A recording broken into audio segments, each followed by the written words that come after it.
Good evening, ladies and gentlemen, brothers and sisters, creatures all over and everywhere.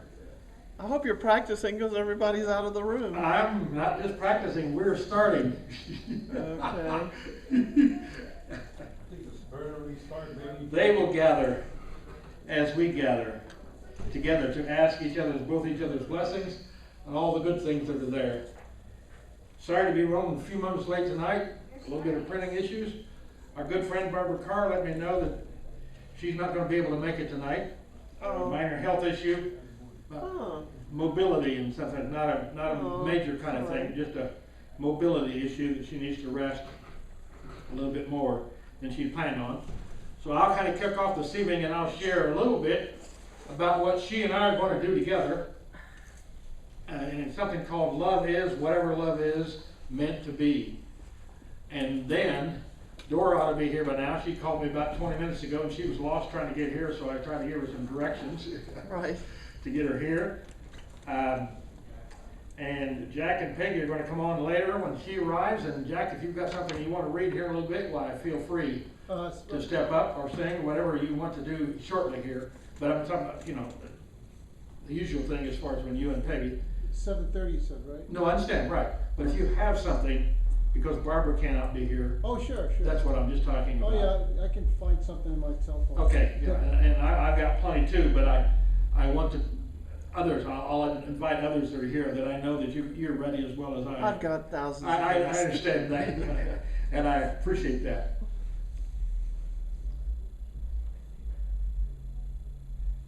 This fellow over here. Yes, Al, of course, I understand. We just said hello again. And this fellow back here. I understand. He makes the long trip. Oh boy, does he? I understand. Yeah. Just got back from LA, Hey. probably. Lower Alabama, right? He wore out 3 sets of bicycle wheels. Yeah. There you go. Well, Well, I come to you tonight. Diana on the handlebars. I come to you tonight really with great joy and a quiet. It's maybe outlandish, but yet it's true. Profound understanding that my issues really have not been fear, whether it be a death chant or someone leaving me. But I've come to the conclusion, particularly after this past year, what Marianne Williamson said, the deepest fear that I have is the afraid of the light. I can hide behind my fears of you or myself or what's happened to me in the past. But at the deepest core, I'm afraid of being as wonderful,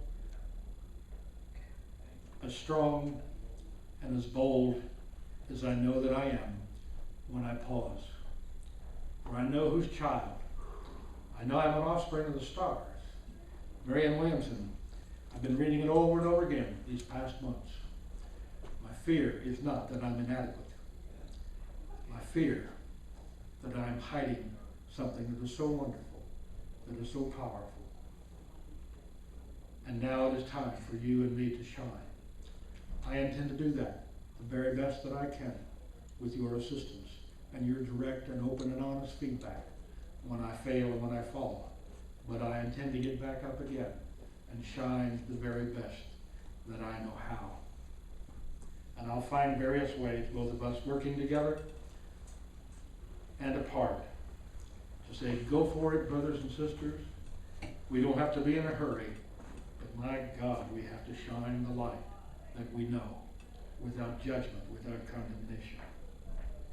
So Barbara and I, for this past number of years, have been working on the last few months actually, but I've been working on a project the last several months that I started actually before we even started AQA. And tonight, Austin Quantum Artist has been privileged and asked again by Thom to shine our light. We gathered for a year. On Wednesday nights, we've given 2 tributes. One, a tribute to women. That's how we started. That light that has been there so often and gets hidden and buried and yet is shined irregardless of what's going on. I'll share more about that in a moment. Now we are gathering again after a bit of a sabbatical for myself and for Dora and the rest. Sometimes it's aging and sometimes it's just taking a look at what needs to be done. So let me share a couple of the things that Barbara and I have put together in this book called Love Is Whatever It's Meant to Be. It takes a lifetime to learn to sing all the verses of your love song. Desire of the Heart. This is an excerpt of one of her poems that's in there. I'll not tell you not to grieve for me when I die. I do not want you to suffer in silence. I want you to be prostrate with sadness and loss at my memorial service. I want you to be weak, too weak to stand up on your own. I want you broken down, fainting, pale, yelling uncontrollably that you can't go along without me. And that's just the start of that splendid poem of hers. In this book we have not only poems, but 90% is. But there's a few letters. One that I wrote my son when he went to get married. And this is an excerpt from hers that's a title poem that says, I just looked at the black and white wedding photo of us again. We were so young then, and thin and fluffy with hope for the future and full of life. But we changed. And what love is changes as years go by too. It can be the pounding pity-pat or the quickening of the heart and the pulse that happens in youth, or at any age, every time the beloved or desired one walks into the room. It can also be the randy lust that causes loss of all reason or trust, when it goes bad when the beloved one doesn't live up to the other beloved one's expectations. Love is also made up of the shared happy moments, the listening to your favorite melodies that trigger memories of extraordinary yesterdays, and the arias that nurture hope for even brighter tomorrow. And that's just a piece of that particular poem.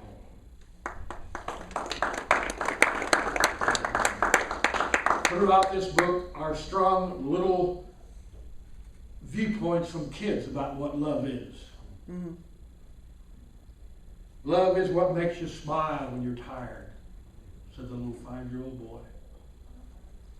Love is when mommy sees daddy on the toilet and doesn't think it's gross, said an 8-year-old girl.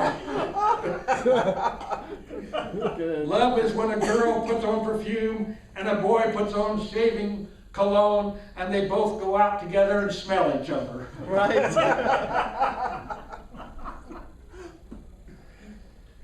Kids' viewpoint, love is what's in the room with you at birthdays and holidays. If you stop opening presents and just listen. Mm-hmm.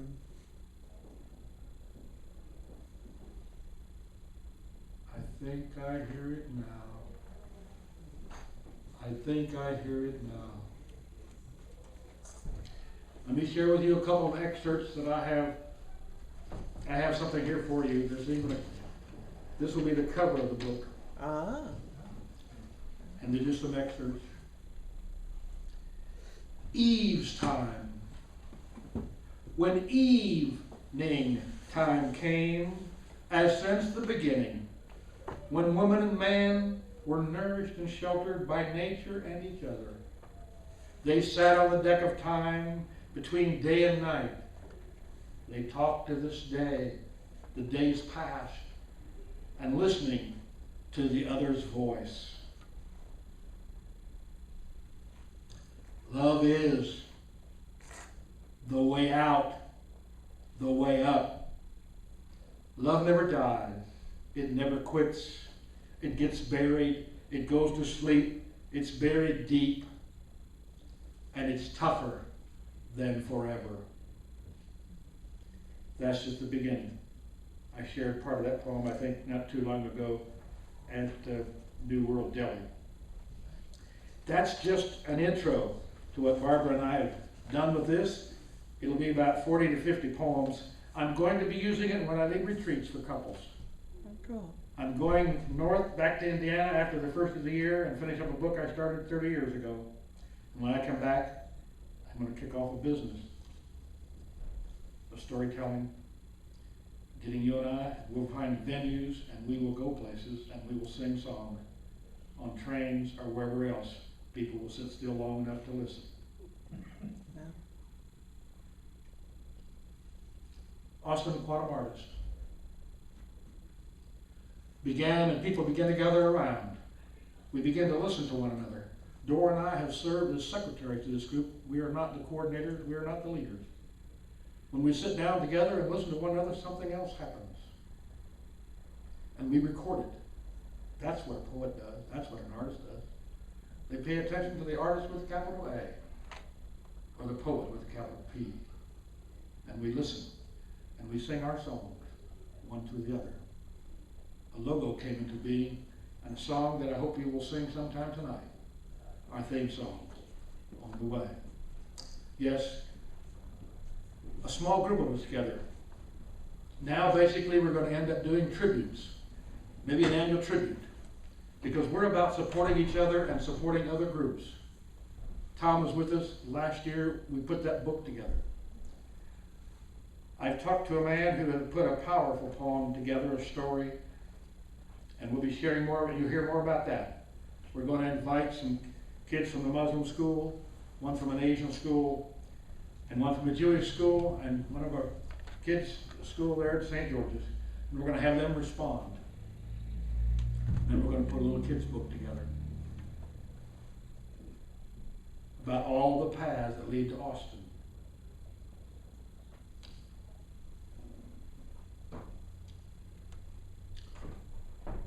Excuse me. Yes, I need something over here. I came up without it.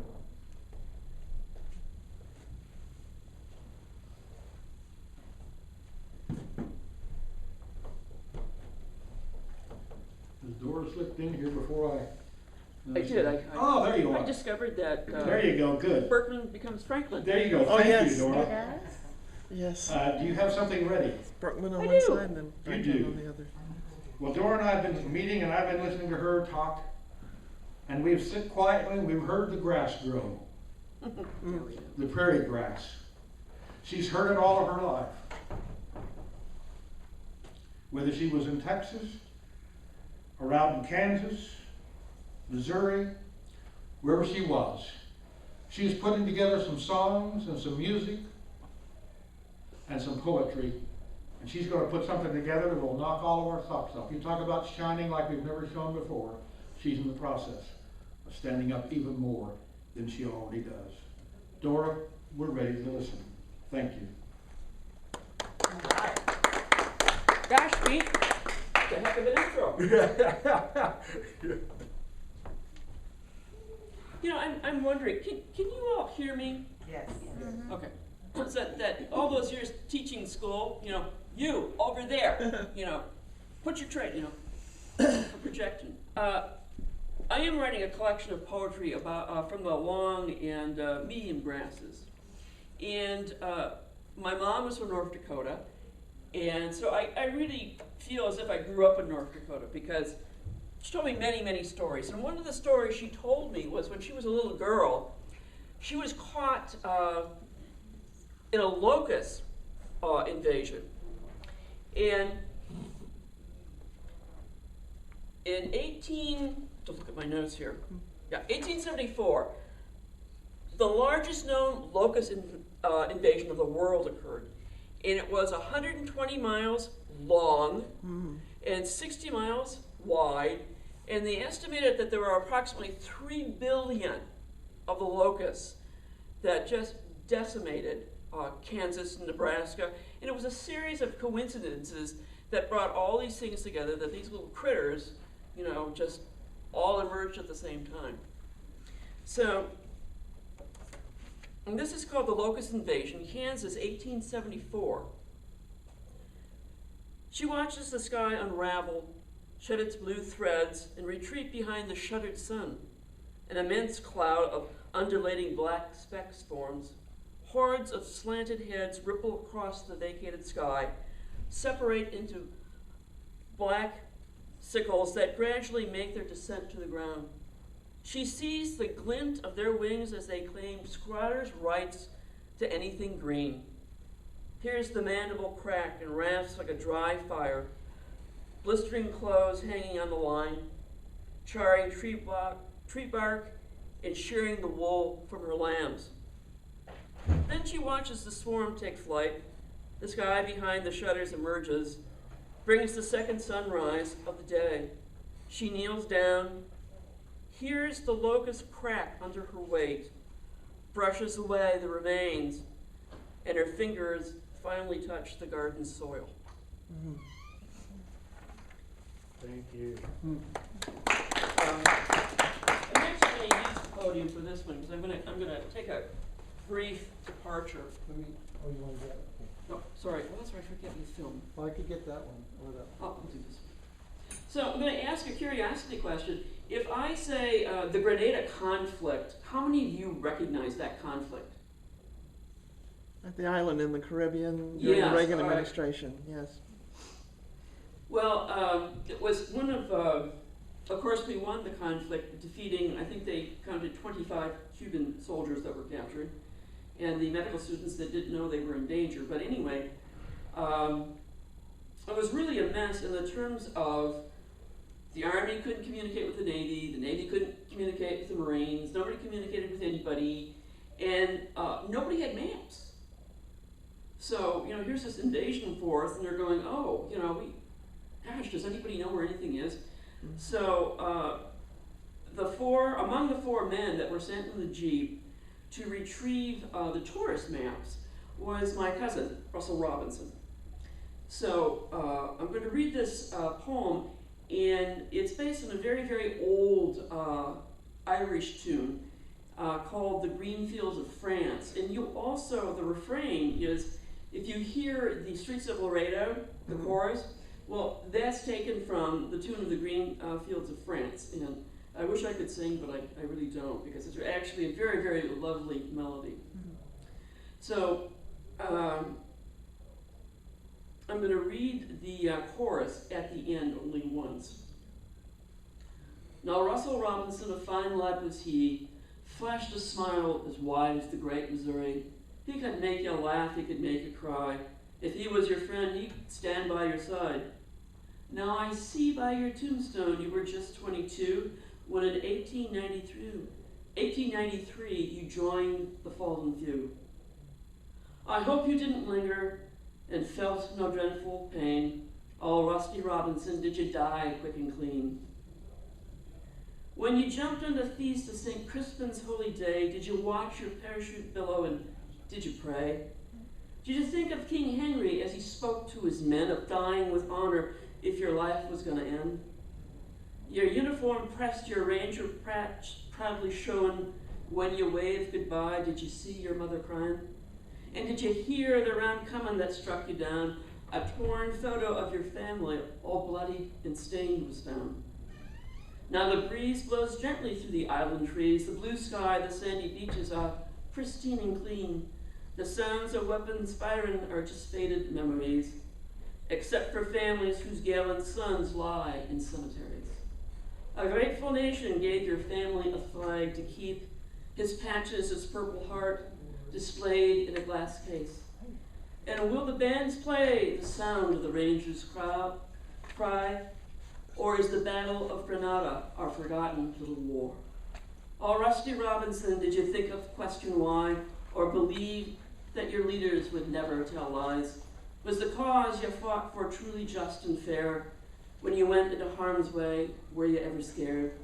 Well, the carnage, the terror, the deception, the shame, all the innocents killed, all the dying done in vain. And what are the lessons we learned from this war? Or will war's folly keep repeating and making more scars? Did you hear the drum beat slowly? Did you play the pipe slowly? Did you fire the ruffles over you as they lowered you down? Did the bugle sound the last toast in chorus? Did the pipes play the flowers of the forest?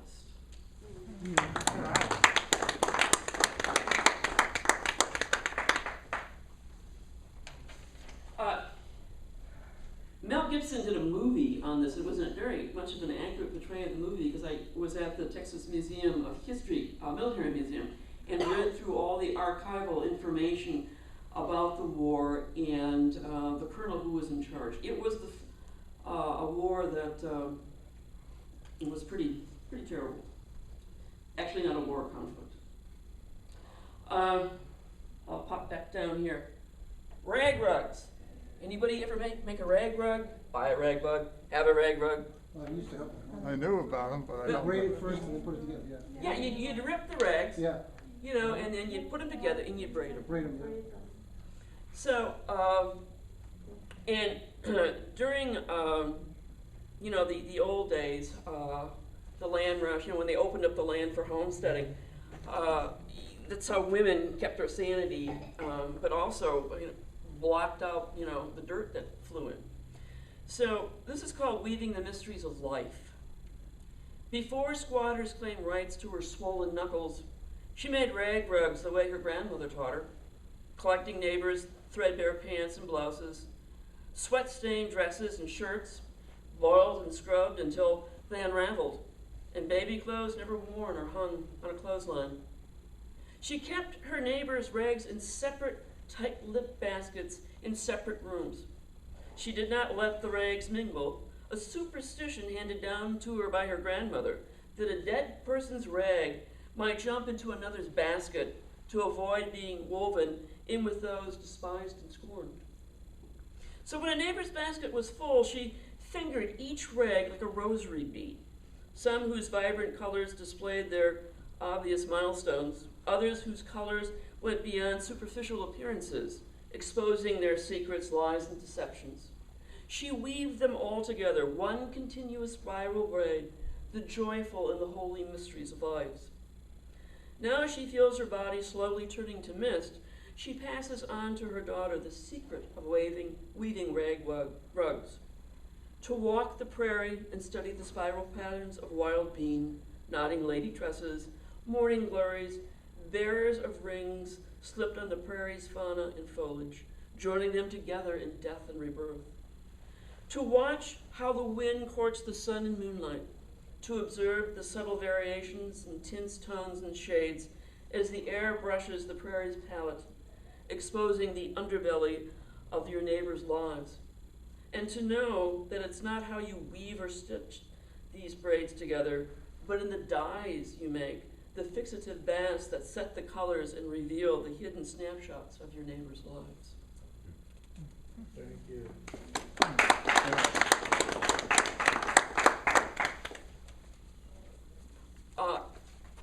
In the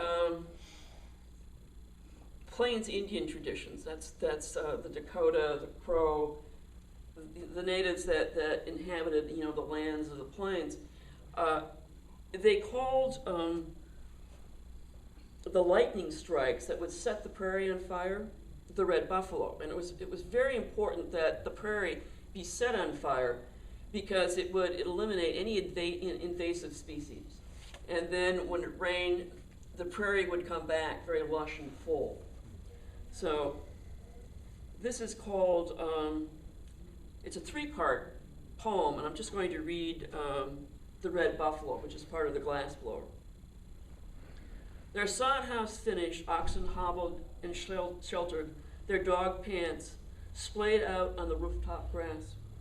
They hear the roar of lightning claps, watch the seams of the sun split open, fire falling through the sky's blue dome, roasting the bull buffalo, catching the flames on his blue tongue. He races across the brittle plain, snorts of elation forewarn his arrival. Coarse hair and hooves, like dip pads soaked in kerosene, ignite the prairie's parched skin. Pickaxe and shovels put to work, they trench the rocky soil, a moat without water. Plumes of burgundy, red, and orange mingle with tresses of smoke. Cinch bugs dig their bed chambers deeper. Abandoned nests, flights of birds change directions to its guttural grunts.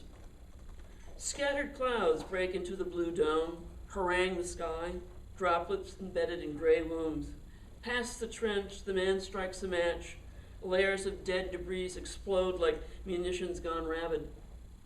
The wind's sweltering breeze arouses a young bull, horns ablaze, it charges toward its elder. Smoky skulls ram, fire blizzards collide, and are effortless as fireflies sparking neon tails. Bulls gorging, the elder pulling the challenger inward until their beards cease to smolder, leaving ash and bone behind.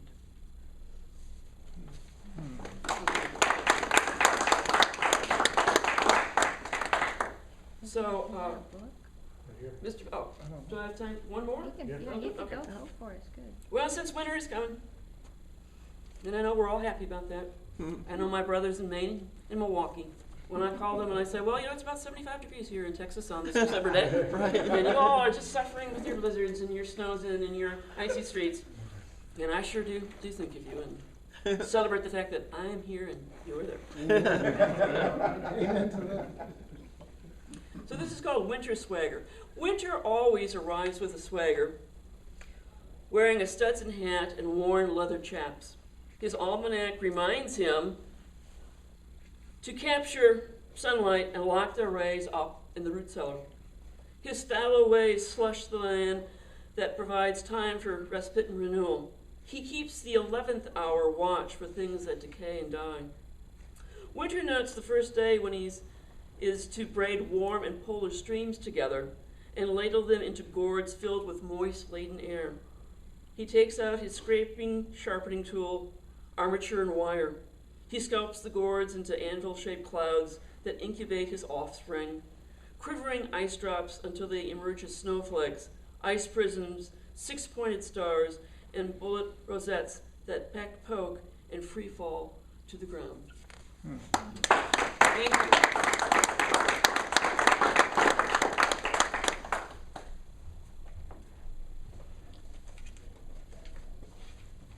One of those people who wins a lot of awards, but you'd never know it from what she says. One of those people who has touched my life in a whole variety of ways, particularly the AQA and our friendship there at St. George's, who seems to know both what I need and what I need to hear at certain times, and in a general yet quiet way lifts, redirects, and corrects. Elaine, it's wonderful to have you both as friend and as key to what we do with Austin Quantum Artist. You sized it all up when you walked in that evening with this spirit heart.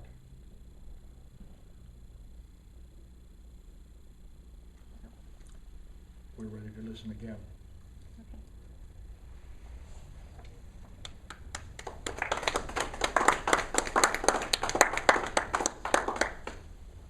I think y'all know me more that I don't read here. I don't read almost anywhere, so I'm reading tonight. All right. And I wanted to start with a piece that I wrote for Deb Akers after she died, because most of you all haven't heard this. She was a Benedictine at heart. It was all there in the quiet smile, the encouragement, the hospitality. Hers was a spirit of welcoming warmth. Deb minded a fresh carafe full of kind words and wisdom. She always had a complimentary cup waiting just for you. Deb celebrated poetry, creativity, imagination. She nurtured the craft of young poets, new poets, weird poets. She spent selfless years making Austin shine. She asked nothing in return. She was truly humble. She was a poet forever lifting up other poets. Her heart beat among us with such certainty that it became our very pulse, our second nature. We expected it to always be there, maybe took her for granted, until it stopped, and then we stopped. Only then did we realize that it had not been easy being Deb. Her own strong voice had been steeped in solitary secrets.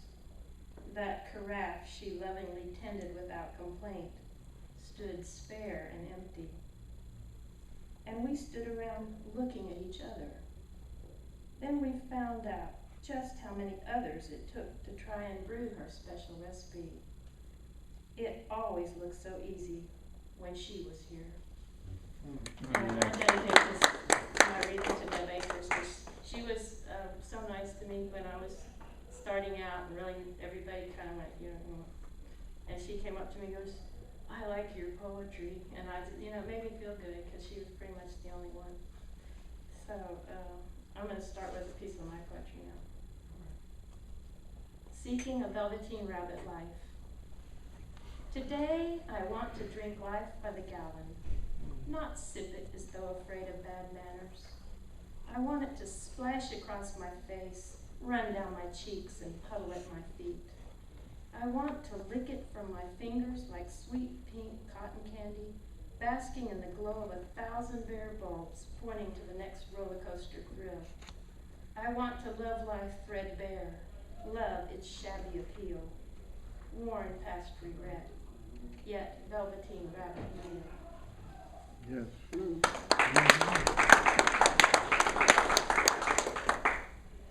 And this is something you'll be very familiar with if you live in Austin. It's called 3 Wishes. It started out rather small, an even exchange, just shy of a ruler the language retained, but soon there's a murmur beyond City Hall to shift the intentions of a couple of walls. Fells 10 stately oaks for a driveway expansion, bend a virtual pen to extend some McMansion. The Capitol, too, has grown preciously slim as sightlines are narrowed and subject to whim. And a few of those upstarts are pushy. Who knew? We didn't need setbacks when a sidewalk would do. You see, there is plenty of space to be bartered at the end of the lot lines where grass gets no water. Still, no one can determine how truth comes to be. Can the Planning Commission be wrought for a fee? When condos are sprouting up faster than weeds, I see green magic beans in a garden of greed. But it's mere shades of gray that fill up the sky. Whose view will be free once we raise them so high? I question when all of the rules can be broken. It seems to me that the wallets have spoken. For the best city council, fairy godmother enchanted, put forth your wishes and they shall be granted. A little more pavement? Less parking by some. But only we get VIP tickets for Formula One.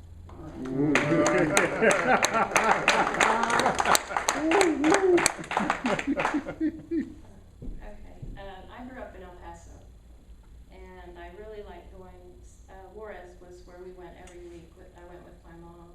It's such a shame now to see the guns and the violence. It's really such a shame.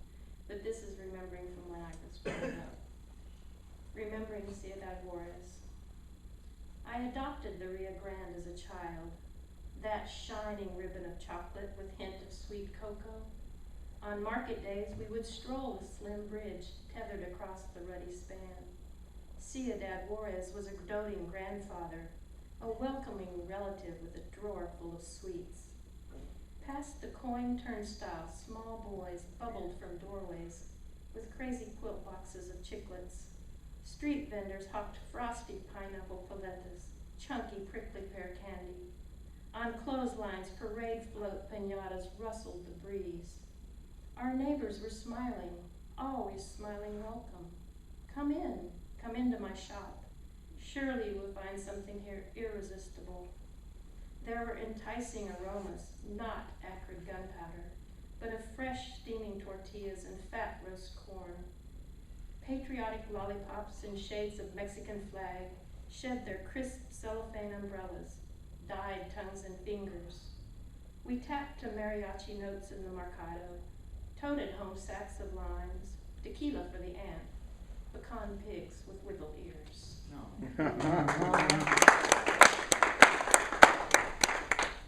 And this is also from El Paso. It's called Missing the Texas Horned Lizard. It is a legend here, like the ivory-billed woodpecker, I suppose, only smaller, and neither you nor I have seen one lately. I mean in the flesh, and not keeping Texas wild on a trendy license plate. Not so long ago, horned toads were plentiful as grasshoppers, but easier to corral, cowpoke pets in pant pockets, chock full of shiny secrets. T-Rex cousins ruled the earth, if only from a scaly tail above hallowed ground. Our fat-bellied lizard law lounged in sweaty palms, hypnotized by the occasional tubby rub. If you got real close, you could hear them whispering frontier tales of Red Ant Indians swarming the tumbleweed forts of El Paso.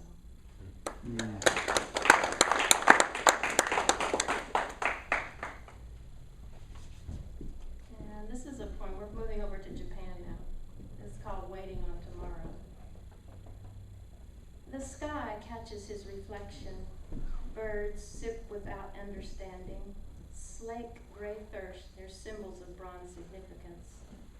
Thin beaks trace edges, shake teardrops from unbroken hearts. Crest font of pure devotion, outline of paws turn gold. At Shibuya Station, the late train empties, then fills with snapshots of commuters praying to iPhones. Chatting students, new lovers greet, flock to pay canine homage. Hachiko's loyalty is revered, immortal. He whispers of virtue in the shadow of imperial order. Here, smoky tracks groaned. Steadfast, he awaited his master's return. Through hungry seasons, he lay in dog days, in Akita years. 10 winters circled like snowflakes, caught in slim alleyways, danced on his memories. How many 6 o'clock trains could there be? And then this is a new poem. I love sticky notes. I don't know if anybody else does, but I'm a freak for sticky notes. So this is called Note to Self. Ubiquitous sticky, sheer golden sprite, hold wayward mind hostage to subtle glue. Though the entitled world should swirl in bites, berate your sight as their screens lie blue. You desire no such angst to craft a stare, teasing aqua, orange, purple, hot pink. Garner glances in stack or journal's lair, peeking from pockets, resplendent in ink. I stand enamored of one's captive gaze, scribble life across your square, peeling. Remember, electricity bill due today, a gallon of milk, pick up the cleaning. Jot sweetest poetry when so inspired, moonlight included, no charges required.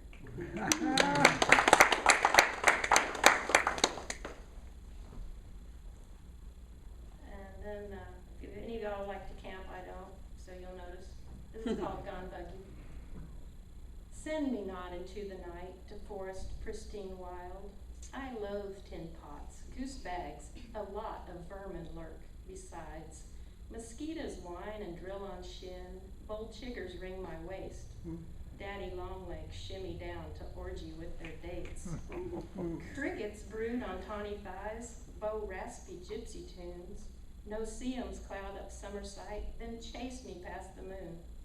Moth immolate on lantern gauze, orb spiders ply their trade. I'm dodging past in tacky floss, spume decorates my fate.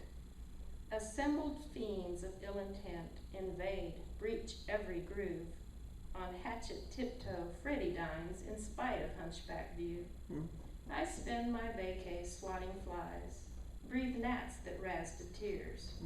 Who ever bet camp out in pines? I'm done, my ride is here. And then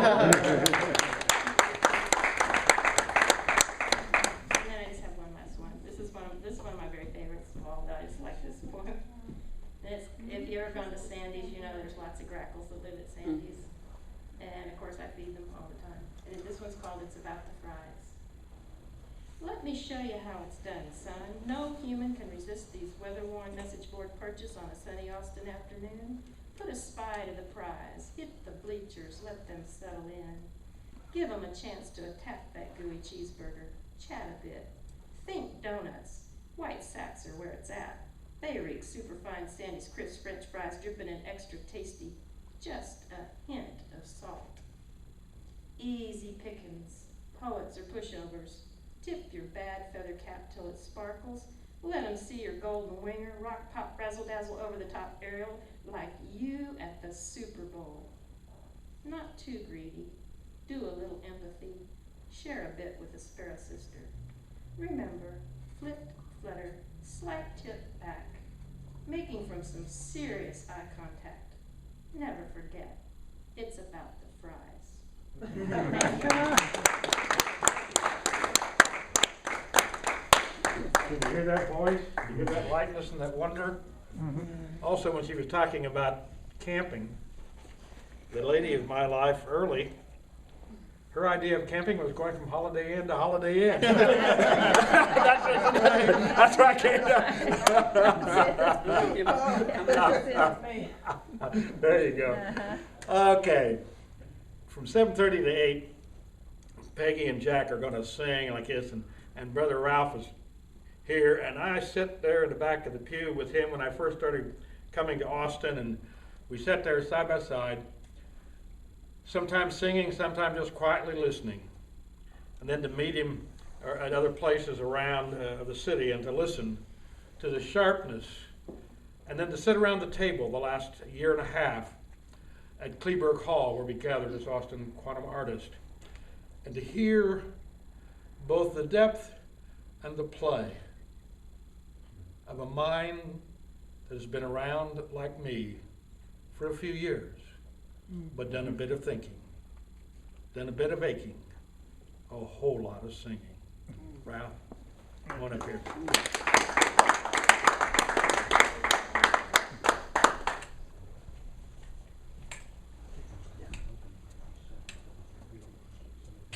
Yeah, that'd be a good idea. Thank you for those kind words, Peter. You're welcome. I haven't been, I've been experimenting with some poetry lately that I'm not very happy with. And so I'm going to go back to some of my earlier stuff, which I think kind of fits in with the idea of the quantum arts and the quantum itself. Relativity. Late in the night, in the far West Texas hills, our campfire gone to embers, my companions slumbering, I lie upon my back, held spellbound by the stars, which in this place seem almost solid in their numbers and their brilliance. Enwrapped, I follow an arc from where a jet-black cliff obscures the west horizon to an apogee above my eyes, and from this point, all sense of time and distance gone, I see eternity, to the void beyond the final star. Raising my arm, the stars become a tiny dome. My hand obliterates whole galaxies, becomes a million billion light years broad. My fingertips search the sky that will unmask the blackness out beyond. The way a window shade, drawn aside with but one finger, reveals the street and neighborhood outside my city window. Black the ground beneath me, black the cliffs to either side, black the void beyond that final star. If I rose from here, suspending spirit from my body, to wander out among the heavens, would I return to fire and friends, or lose my way among the cosmos? A sudden fear near overwhelms. I see myself alone, sundered from my home in time and space. The void attracts, repels, demands a choice, to leave or stay, failing to suspend, and at the same time glad of failure.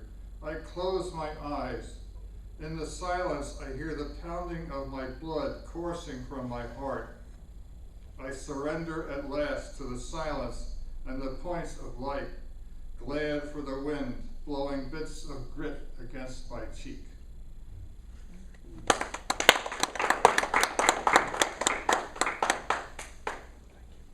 Coming in from back in from the cosmos back to the Earth. This was an experience from childhood, which was quite scary. Lake Hopatcong. That's a lake in New Jersey, which is quite large, and can kind of fool you. That damn lake almost got him. Reeds holding jewels on the bottom like a jealous mother. Me, a freaked out 6-year-old, failing and shrieking on the surface. Lucky for Jules, Uncle Bert was there. Hauled him to the dock, seaweed dragging from them both. Gave him CPR till groggy and half-witted he could sit, supported by my sister Dot. The other boys cheered for Bert, slapped his back, called him hero, looked over at Jules, who still befuddled, couldn't figure out who these people were or what the shouting was all about. After the fright, Dot raised hell, told us not to swim beyond the dock again or she'd warm our bottoms good. A little while, things got back to normal. When a student falls off the horse, you put him right back on, Bert says, and takes us to the shallows to swim. A little gun-shy, we keep one eye on Bert, but the dunking works, and soon, dry again, we're pestering the older boys. Food appears and is devoured. We get in cars and leave the lake for homes and familiar backyards. But Lake Hopatcong isn't sated. Having lost one small white body, it waits just 2 weeks to the day to take some bigger game. An adult boater, drunk, propeller snagged, jumps overboard to clear the weeds. Instead, hauled in and down, sinking like a rock to where the reeds hold him, cold and unforgiving. No jealous mother holding on to one small boy, but now the beast, dark and hungry, not about to lose its prey a second time.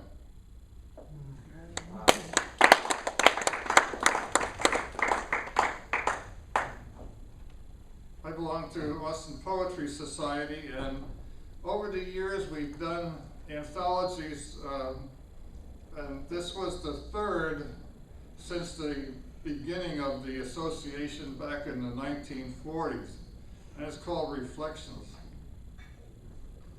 And it's, again, a little bit of a different approach to poetry. This is a little bit more of a story. 3 a.m.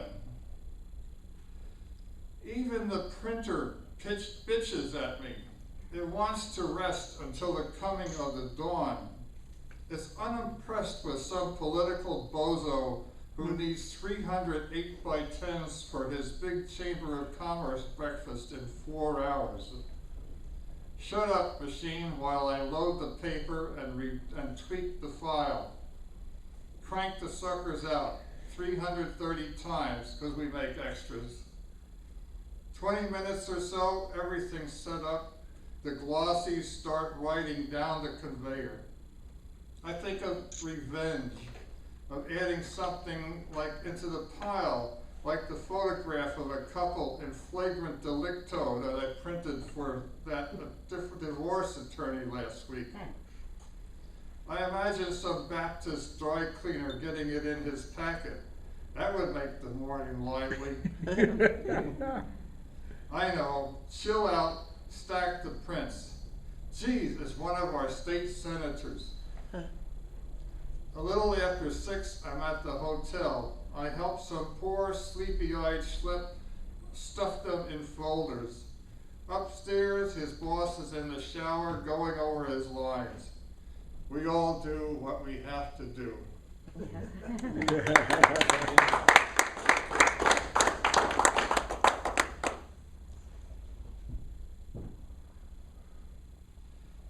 I think I've read this before, and if I have too many times, forgive me, but Passenger Station, Texas. It keeps its memories of Texas swing, excited children on their way to far-off Dallas, trainloads of soldiers leaving home or coming back at the end of World War II. Forlorn, its windows vibrate only to the passing freight. Its rooms lie empty, save for now and then a boy or two entering on some dare. Never having seen a huge black engine full of noise and heat and steam that made more timid kids run back to their father's sides, they have no frame of reference to make the place more than just some dusty wooden furnishings or secret haunt of creatures of the night. But then imagination has a way of making history seem real. So on a quiet day, if you listen carefully, you'll hear the engine up the track.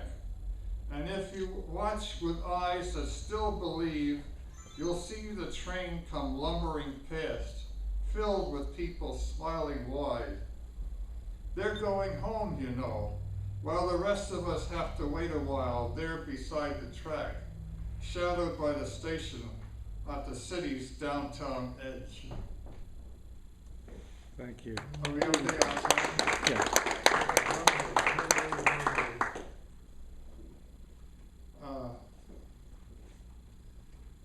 I got out of place here. Hang on with me bear with me for a minute.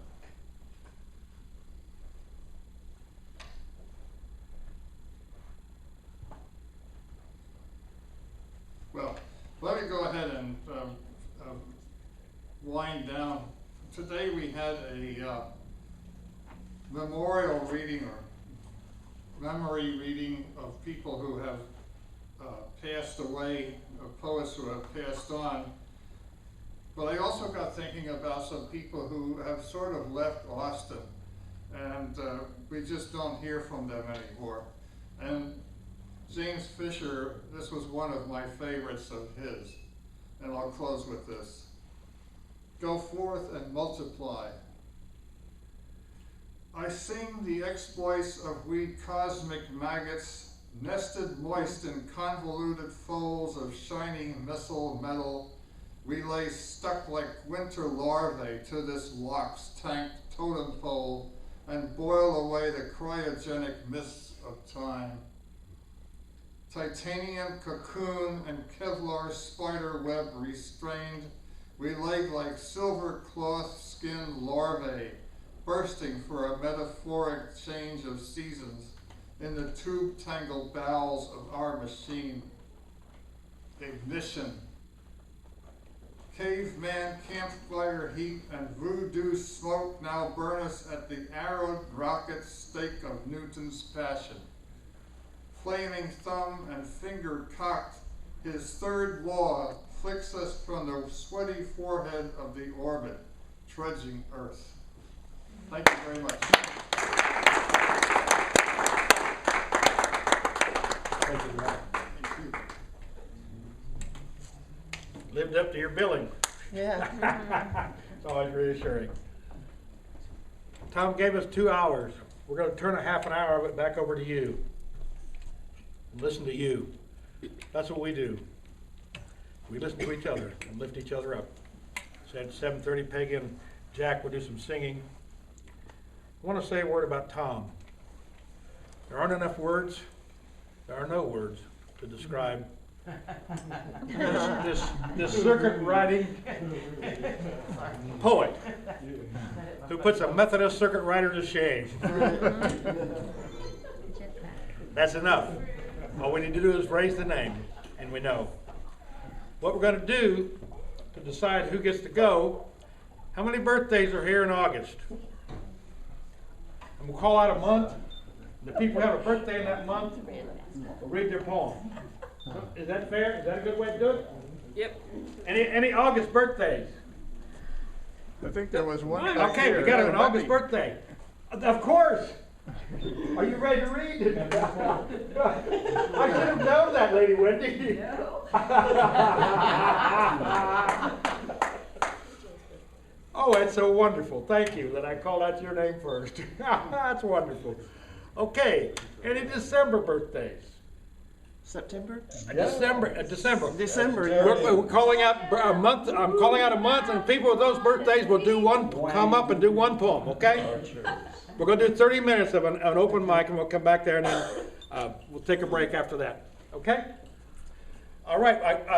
Linda had her. Okay. Come on up and read one. You got one ready? Oh, go. Of course. Yes. Did you say December or September? December. December. Okay. Number 2, and then Ron back there will be third on Any December. kind of poem? Yes, it's yours. Not a It's whole yours. book, but any It's kind. yours. And if you've got a birthday in September, be ready. Oh, wow. That'll be next. September, yeah, the 9th month. So we're doing December, yeah. 1. Okay. This is called The Opening in the Tapestry. When I grow older and shorter, I shall tie knots in my skirts, swishing along the sidewalk, carrying my chalice cup of tea, and then a walk in the woods, or perhaps some small talk with the sea. I shall braid the frayed edges of my fabrics, weaving a grief and happiness tapestry, crocheting a mandala, a diaphanous passageway where life and death center.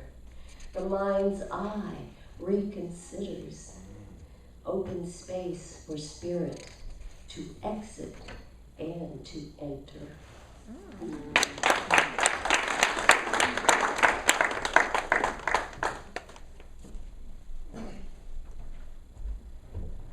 Well, I wrote a few poems that wake the dead the other night, and the afternoon and evening, wake the dead, but they weren't very good.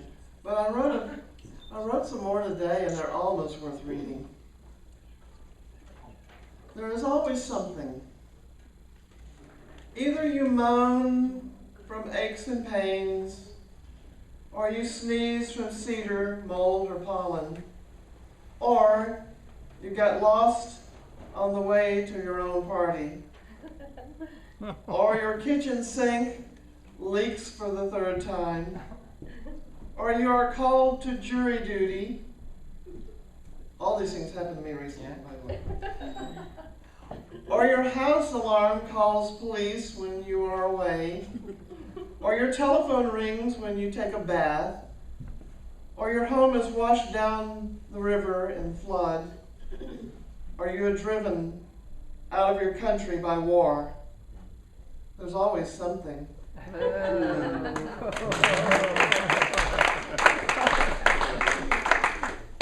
a good one, Louise. Thank you. There he goes. There he goes. Hey! I don't want to hold things up. Alrighty. This is my song of giving thanks for this year. This is the month.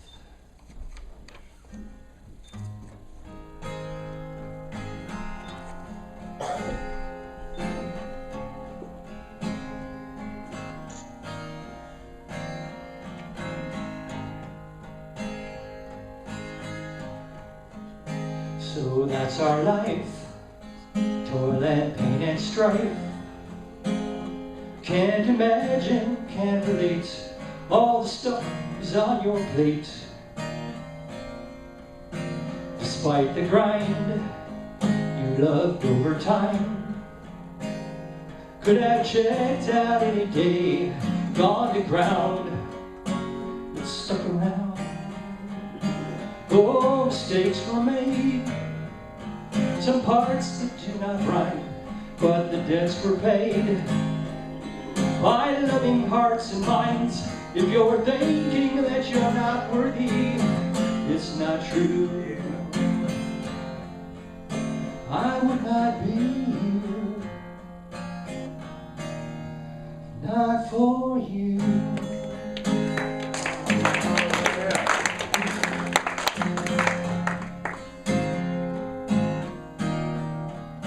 Not damaged goods, we did the best we could. There's no shame, so don't pretend I still want to be your friend. We read the books, we both know what it took. It's not a game, so no one loses, it's only us who choose to choose it. Oh, mistakes were made, some parts that do not rhyme, but the debts were paid by loving hearts and minds. If you're thinking you're not worthy, it's not true. I would not be here, not for you.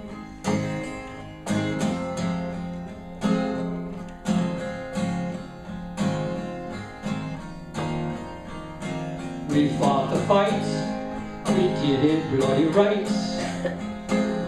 No one else could scale the mountains that we climbed. We bear the scars, witnessed by the stars. All the jealousy and anger and regrets are left behind.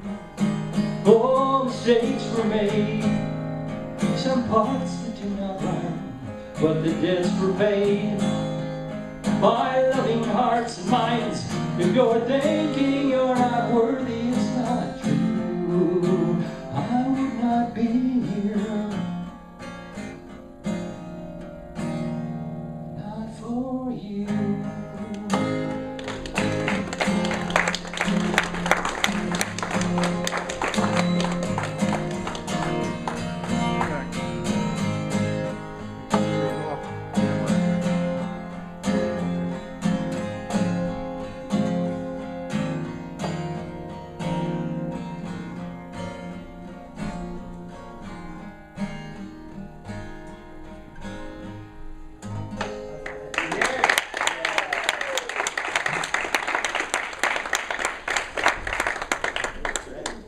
Wonderful secret about all these open mics. Each one of us spend more time listening than we do speaking. Yes, sir. And he just described we're there for each other. Yes. In that wonderful and powerful way. My Peter, deepest desire. Peter, I'm sorry. This camera, if you're not at the podium, you're off center. Okay. It's a very narrow range. Thank you. Do you mean to tell them what it Well, is? it's the wrong way Why out, that's why why. it's running? Pardon? Do you mean to tell them why it's running? The whole show will be posted on a YouTube channel, the entire show, along with 17 other venues I have playlists for. It's an archive that goes back 4 or 5 years. It's called Open Mike's Austin YouTube channel, and I record every show I go to, so the entire performance celebrates Austin and the Austin community and says what we're all about and why we're here, and people know what we've done. And over here, I received from Scott Why don't you put the ones that I happen to be in, and I thank you for that, Scott.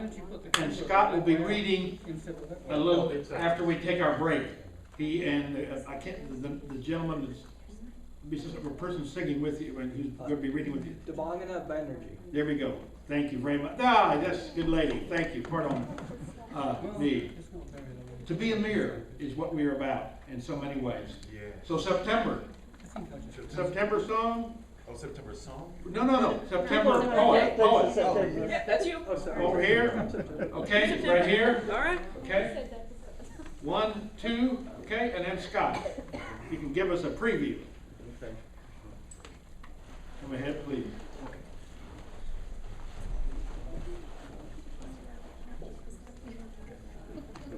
He's going to read and then you read right here. Please go ahead. She's already. Please go ahead. Please go ahead. Pete? Oh, okay. He said Okay. Sunni. Go right The ahead. gentleman is Go ahead. offered.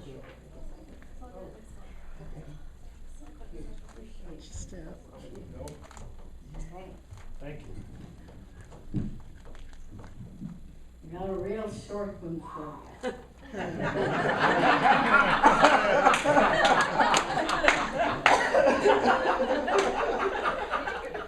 Lots of orange. Watching the tangerine sneakers walking up ahead of me. Except for the sneakers, everything on her and the guy with her is all gray. More orange running past me. Big day glow orange stripes on dark gray run shoes.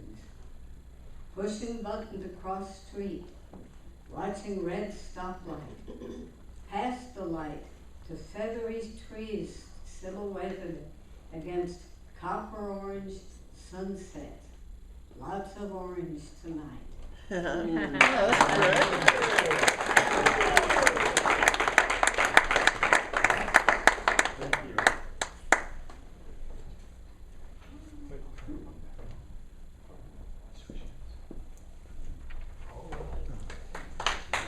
All right.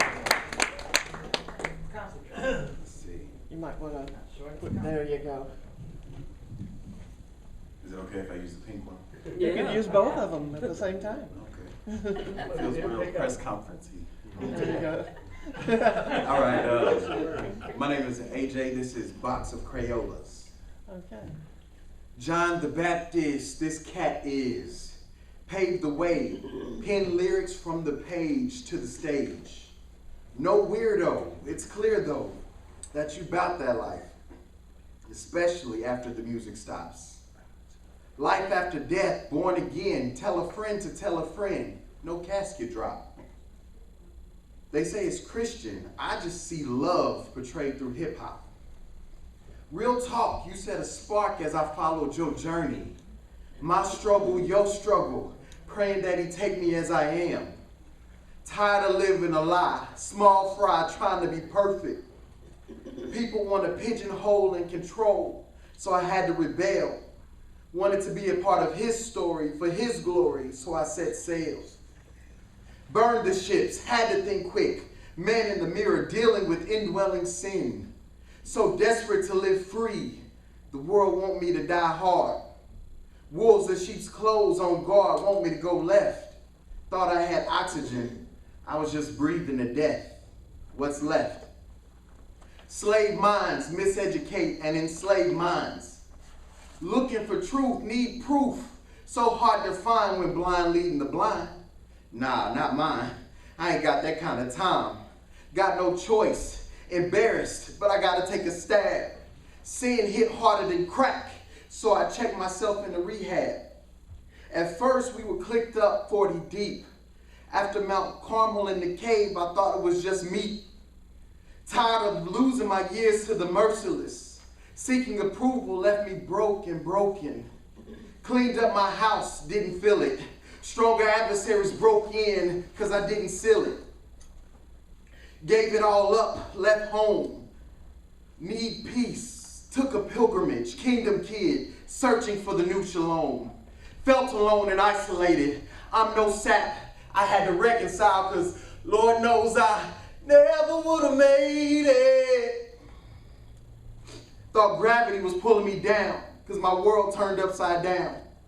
Entered a new dimension, did I mention? Perspective corrected, like a puppet with too many strings. False Geppettos want me to live life in falsetto.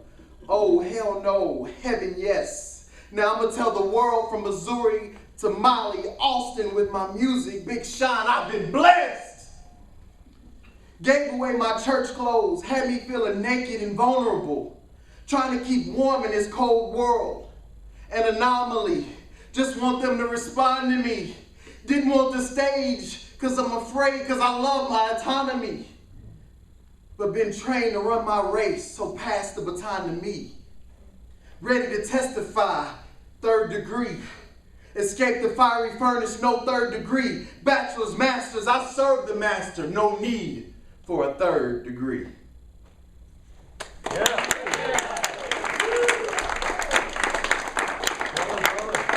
Amen. Okay, this month is January. Oh, one more September. I thought you wanted me. Oh, there. Excuse me, Scott. Pardon me, thank you. I need to correct it there. I was into my own head. Thank you, Scott. And you want to give what's coming with you, the two of you. Do that, please. I think it speaks for itself. We want it to speak for itself, so I'd rather not. But I'll say this much: sometime a little after 8, Debangana, Banerjee, and I, my collaborator, will be doing a duet. We collaborate poetry, and it'll be a duet. So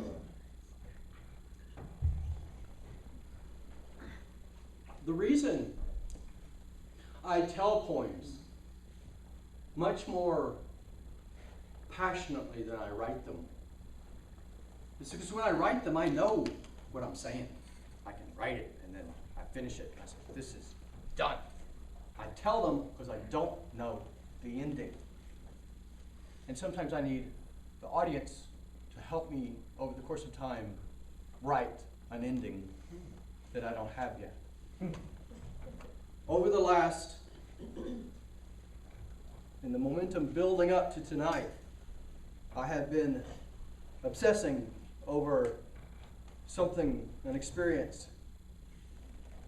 from maybe 10 years ago. One morning, after a good night's sleep, I lay in bed. And I had a house that faced east. And I was comfortable. The wife was comfortable in some other room. I think my young child was comfortable in another room. So it was a very nice wake up. Very peaceful, quiet, gorgeous, beautiful yellow sun. And I did it gently and as patiently as I could. And I'm looking out my morning window at the sunrise, and I was telling myself, this is beautiful. I see the point. And then I saw the point. And I looked very carefully at that window and realized there was a point on it. And thought, what in the heck is that point on the window that now has my attention more than that sunset? So, curious creature being that I am, I sought to find out. So I got out of bed and went and looked at the window. In the middle of it, above the screen, was a snail that had died halfway up the window. So I stepped back from this strange conjoining of bliss and mortality. Put some clothes on, went outside, and in my roughly pajamas, decided I want to keep you to remind me of this. So I took the snail off, and indeed it was biologically gone.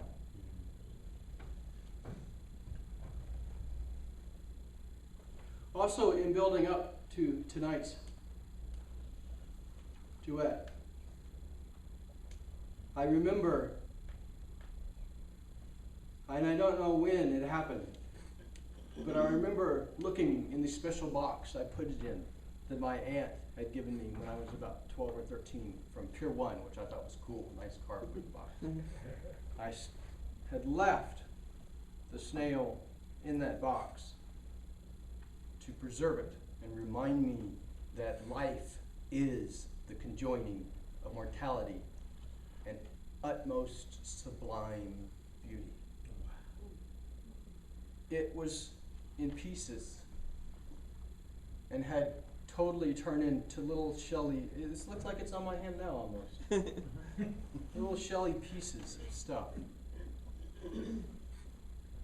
I don't remember if I took it out, but what I remember is I am so glad to be here manifest in a biological form tonight to share this place of special worship to me, which is where people are concerned with hearing more than being. If my speech or spoken poem resonates in any way, let it be thankfulness and profound love. Thank you.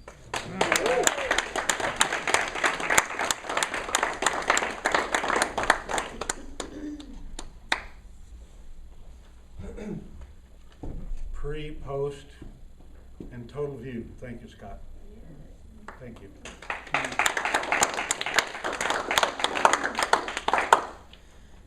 till January.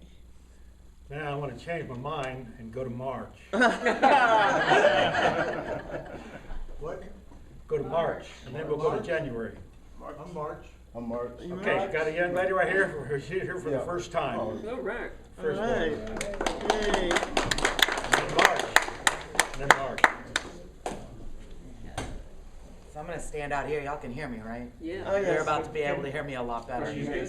Oh, am I in the thing right? She's good. You're She's good. in shadow. Yeah, you're fine. You're not in the light though. Not I'm in the light. Oh, yeah, you're not in the light. I'll be back. Hi, y'all. I'm Sunni Sopra. This piece is called Inside These Walls. I decided long ago that no one else was allowed inside my castle walls, but when I looked around, they were. I found you there, burning in the labyrinthine twists and turns of my smoky halls with sage-filled urns, and I never wanted to put your flames out. I just wanted to warm my hands by your fire and use your light to write by. But you know what? Never mind, because I want too much. You were already inside my walls, and I never wanted to cage you. I just wanted to be the one to help you fly and be there when you land, and I thought, you know what? Never mind. Because I think too much, and I trust too much, and now I have to put you with everyone else outside these walls and lock this door from the inside. I wish you had just said something, or rather, I wish I had just listened to all the nothings you did say, but I don't hear so well, and above everything else, I wish I had just realized how badly I had mistaken even our friendship, our closeness. But you know what? Never mind, because I wish too much. My last thought before I drift off, my first when I wake, you know what? Never mind, I dream too much, and I guess I was dreaming when you came inside these walls and broke up all my furniture, and I'm sick of replacing furniture from careless men coming through my castle like tornadoes of destruction. I don't know how to heat the gold to pour into the cracks of my broken bowls to make them whole again, or how to repair splintered wood that used to hold our weight when we got up to our shenanigans, or shattered mirrors with remnants of pauses in time. Pauses that recorded our rhymes, and I cut my finger cleaning up the shards, and I feel like, you know what, never mind. Because I feel too much, and now I'm in here feeling too much inside these cold lead walls, just me, looking at all this broken furniture in these cold dead halls, and I need to stay busy in this mess I need to sweep, because this one cut deep. How am I ever supposed to let anyone else in? Inside these vast, empty halls with echoes and echoes and echoes of your voice and your choices. And now I'm hearing voices, and they're giving me choices, and I'm making one. Message received, I'm finally done. Moat stock, door locked, shades drawn, drawbridge removed, no trespassing for you. Page turned, book closed, the end. Thank you. All right.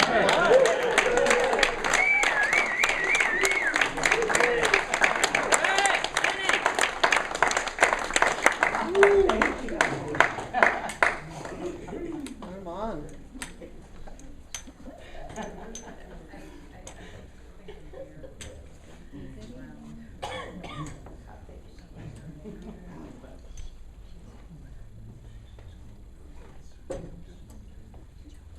This week, is that on? Yes, you can even be between the two of them and we'll hear you. It's good enough if you just We're step hearing you right now. We're here, You yeah. can pick it up, both of you. Yeah. All right. This week was my wife's birthday. She died in 2005, and her birthday was November the 6th. She would have been 86.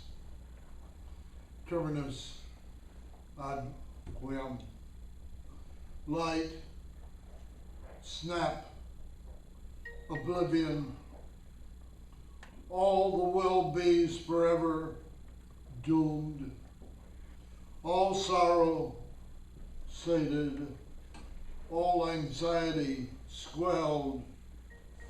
quelled. If there be angels, let them hold her gently. And this is also the time of the year that the sock warrior, Black Hawk, passed away.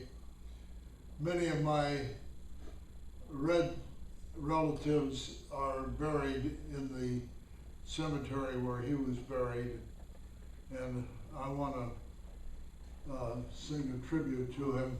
I think this is a better mic. The War of 1832, or the Black Hawk War, was provoked by the whites not living up to their bargain as usual. So they say he started the war, but actually it was because of what the whites did that war started.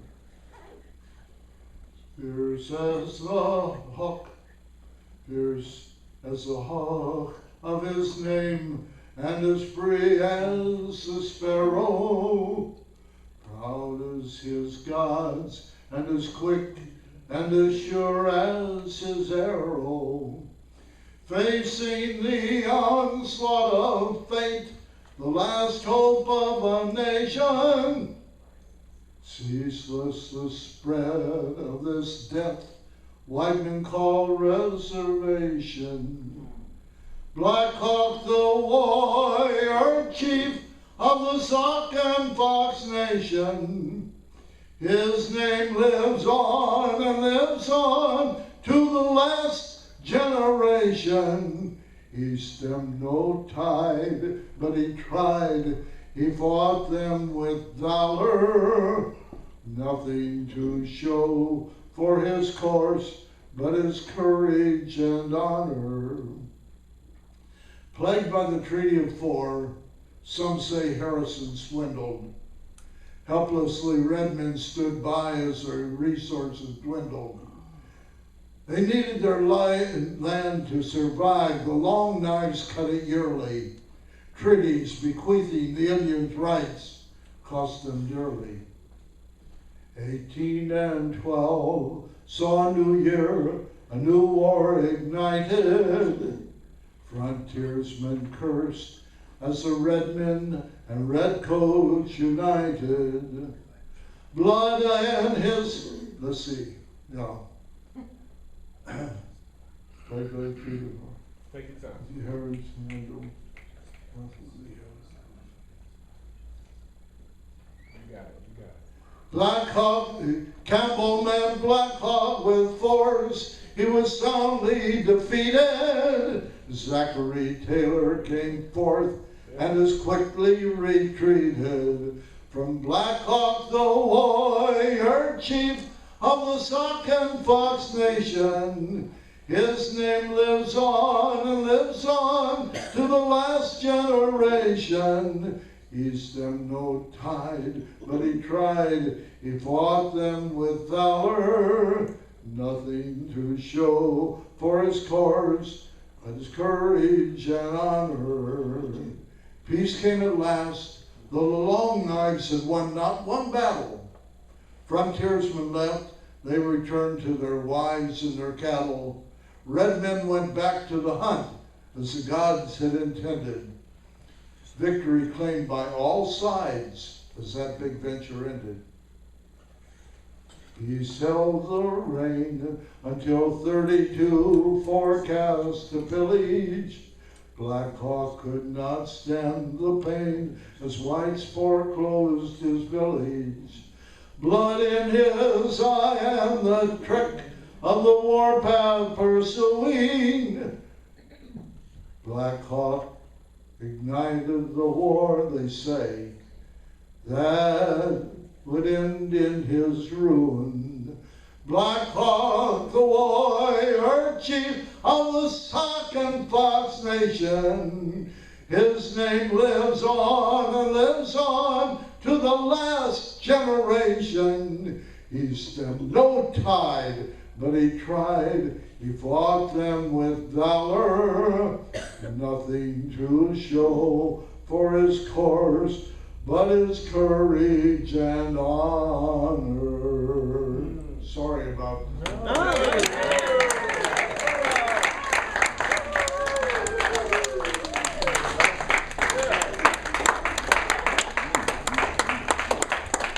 It's been a long time since I did that, so I kind of forgot one of the verses. You got it down pat. I think you closed it out right with the courage and honor. That's who you are, brother. Good evening. Most of y'all know me, Birdman 313. This is a new poem. All right. But I did read it once. And it was by accident that my second youngest son, we had been texting, and I guess it was a butt call. But it changed him and his friend from what they were doing. Oh, wow. And the title of the poem is Changing Habits. Oh, wow. I dreamed and I screamed. I flung myself into destructive relationships. Smoked until my eyes and throat burned, and my lungs felt weak. But I do not apologize for loving what will destroy me or for destroying what loves me. I can't help if I'm sorry has fallen on deaf ears or broken hearts. But now I have changed so much, you wouldn't believe it. Stopped so many bad habits I thought I couldn't break, like smoking, drinking, using. Some ask me how. What is the love of life? Now feeling lost, having limitations. Stop backing off. I was shown the world outside of my box. I thought I never could reach. Breaking a habit of negative thinking and changing my attitude to build my inner confidence, to have strength, skills, and talents. Believing in them, even my inner critic becomes my inner champion. Thank you.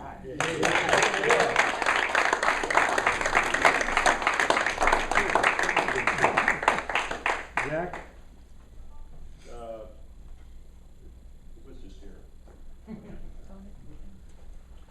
He was here a second ago. Pardon? It's going to take a minute to set up the stage. Okay, sure.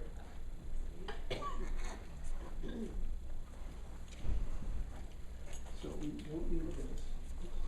Take this down.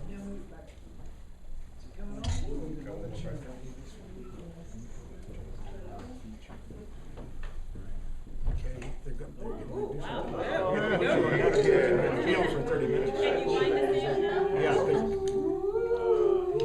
how much time are you talking about?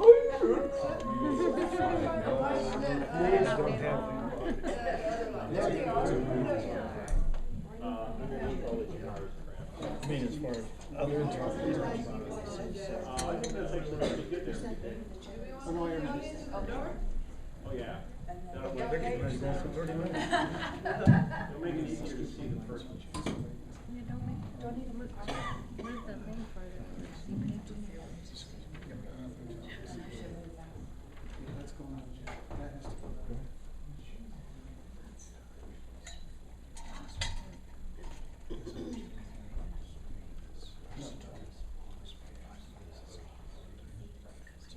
I don't know, he's in charge. Is that okay? Is that okay? Are you talking about leaving us in the book, or you got other people?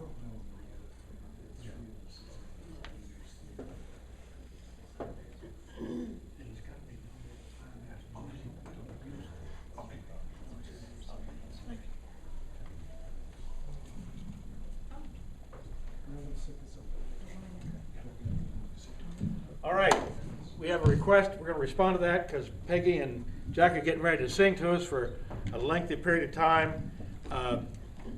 Bear, a new friend of mine, and his group are going to do a quick together reader theater, a little fun thing right here. So we're going to respond to that and welcome them. And glad to have you and thank you for the graciousness of Jack. Thank you, Jack. I'm sorry I didn't get her name. Peggy. Peggy, thank you very much for your willingness to do this. Ladies and gentlemen, all of you hip-hop hipsters, and you apple dipsters, and you zen beboppers, and you millennials, and you perennials, do we have a treat extraordinary tonight for you? This particular Reader's Theater is called, Will Someone Turn Off the Stereo? And it's graciously, our players tonight are Teresa Robinson, who will play Malak, PJ, the Rainbow Poet, who the universe smiled at her today, special day. And once a man told me, you know, if you want to find an antidote to depression, find your creative expression. So, let the healing begin. Yeah! All right. I'm tired of the stares and denials. Being a black woman in my own country after building up the economy of the U.S. by our slave labor and domestic labor with little or no access to wealth and resources of this teeming nation. We built up the South and the DC Capitol building as well, but today, I can't get a job other than menial work. I feel like I'm going to hell. I think of our black folk souls standing a far distance back while whites lynched another black in the atmosphere of celebration where little black children were pickaninnies, a code word for picking out an African American to give up the ghost by a rope. Where did our status of human dignity go? To what hiding place did it run? Up the Underground Railroad, to Boston, where Frederick Douglass once escaped, debating and writing polemics in the abolition war. Pro against con?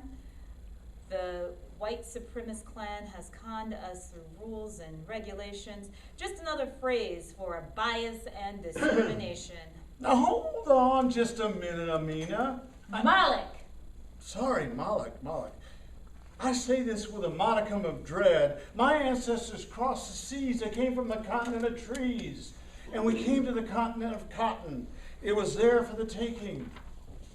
My Scotch-Irish ancestors pulled themselves up by the bootstraps, and they said, we can do it on our own. If only we can get those slaves on loan, then soon they'll be ours, living in our home.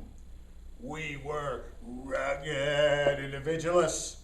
Free in this new raw-boned land, we brought your ancestors fair and square to dig our dirt, plant our seeds, making our plantations wealthy on a dare.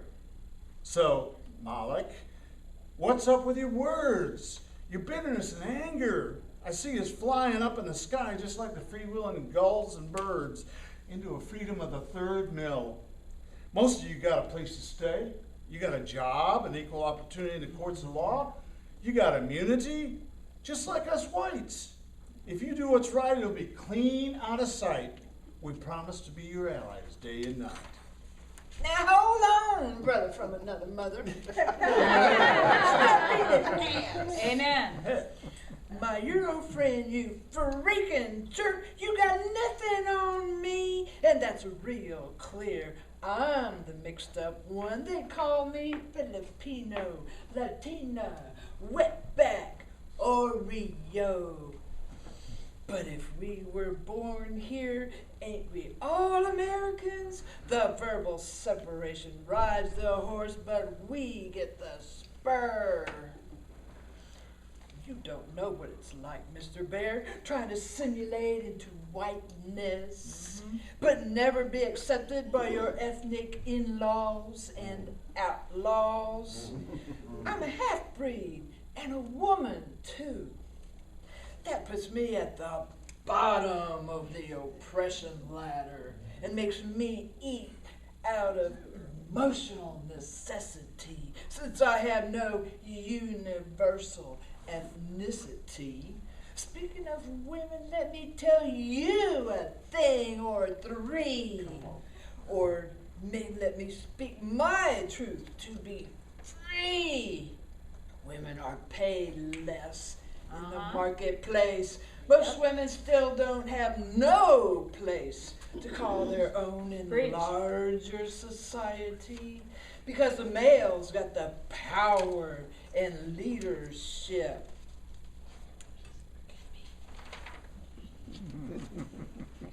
And few of us got a badge that reads, I ride the person ship. And you, all you men that collude with the general male system, keeping your own women down on the ground like downtown, seeking a place to lie their head on the low down. You want us to pay and play. After hearing you two dudes talk, Dudes? I'm gonna balk at saying I'm the same as you because I'm not. You told me the truth. You were truth with skin on, the real deal, the uncut accuracy of historical fact. You're my mirror I hold up and look back to what my ancestors did to you and your indigenous cousins and family. I'll never again stand against you, just to be seen as the same as my Euro family. I'll speak the truth of what I heard today. Now I know there's a subtle, devious aversion by my Anglo friends who unconsciously create the diversion by ignorance and avoidance within themselves. I came here today, an angry black woman with plenty of pissed off attitude, but what you've told me, Bear, is your vulnerability and courage to listen to truth, maybe save some of our youth. Sounds like today you got it. And I'll be your ally supporting your lonely struggle. So, go tell it on the mountain to those who look like you. When I met you two today, I thought it would be another stupid conversation with mad black and white male sad sack. But what I see, I'm happy to be the third leg of the stool of our common diverse trinity. What I want to leave you with is my loyalty to diversity. Created free, black, red, yellow, brown, white, and queer. Is that clear? If we don't struggle for justice for all of the above, then how can we claim that we really got love indivisibly? All people struggle to be free. Let's do it together. Thank you very much.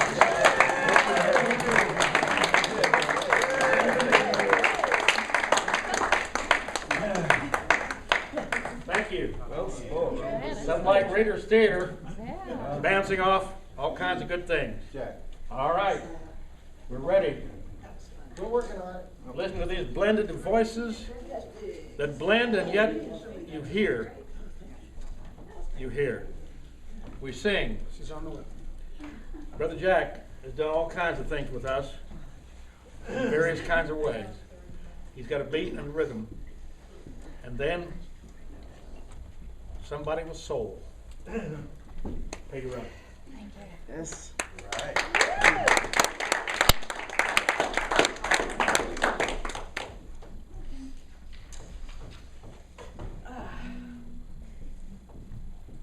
Okay. This is good. Ooh. Do I have one? Or, oh, Teresa?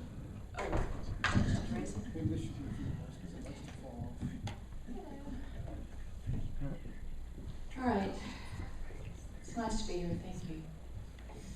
So this song I just finished today. I'm a nurse and I work in an HIV clinic. And this physician that I've worked with for a long time, she passed last week after a long illness. And her nurse's name, who worked with her name was Paula. I still work with Paula, and we're gonna have a memorial for this physician Tuesday, and I wrote this song for her. It's called Sweet as Shining Star. I don't know if I can sound okay.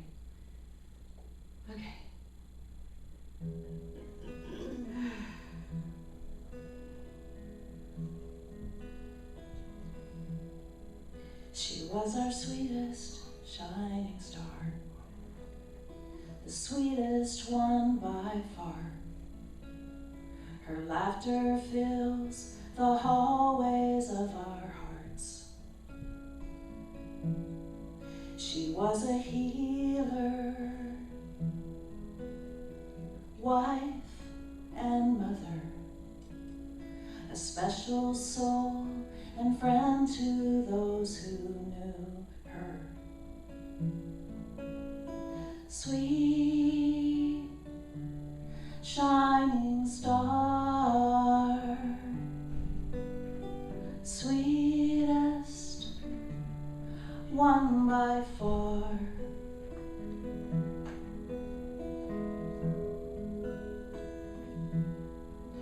She had Paula by her side, who kept her in her stride and brought her pretty flowers all the time. She was our sweetest shining star, the sweetest one by far. Her laughter fills the hallways of our hearts. Sweet shining star, sweetest one by far.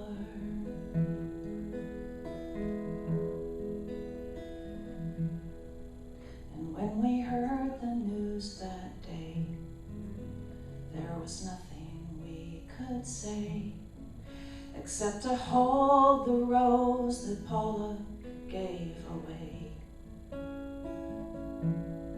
She was a healer, wife and mother too, a special soul and friend to those who knew her. Sweet shining star, sweetest one by far. Sweet shining star, sweetest one by far.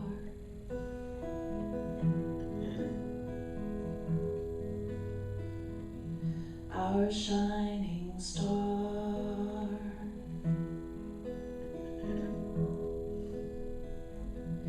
our shining star.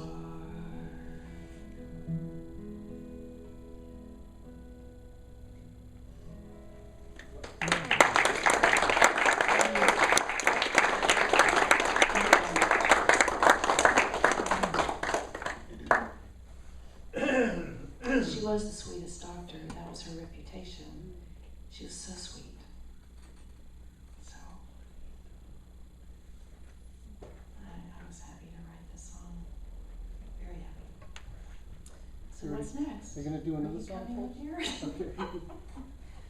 Are you next? Are we swapping? Or what are we Yeah, I doing? guess we can do that. All right. So why don't we do Or this one? okay, this one. So I should put And this if you over could just there. go over that way. Okay, I'll go over here. Because then I'll be in front of us. Then we don't That's have what to, we like about live, Yeah, you know? Then we don't have to switch the mics around. What's happening right now? Well, it's either that or watch us play with the mics for another 5 minutes. Okay. So, I have to be able to see that. Yep. Yep. Can you see it now? Oh, All right. this microphone's in the way. I don't even think we can you see that? That's not gonna work either. I'm so bad at all this stuff, and he's just so good at it. I just sit here and go, fix that. So if you, Okay. you notice today, and most of this week, that, just, maybe you could just hold it in your hand. What was that again?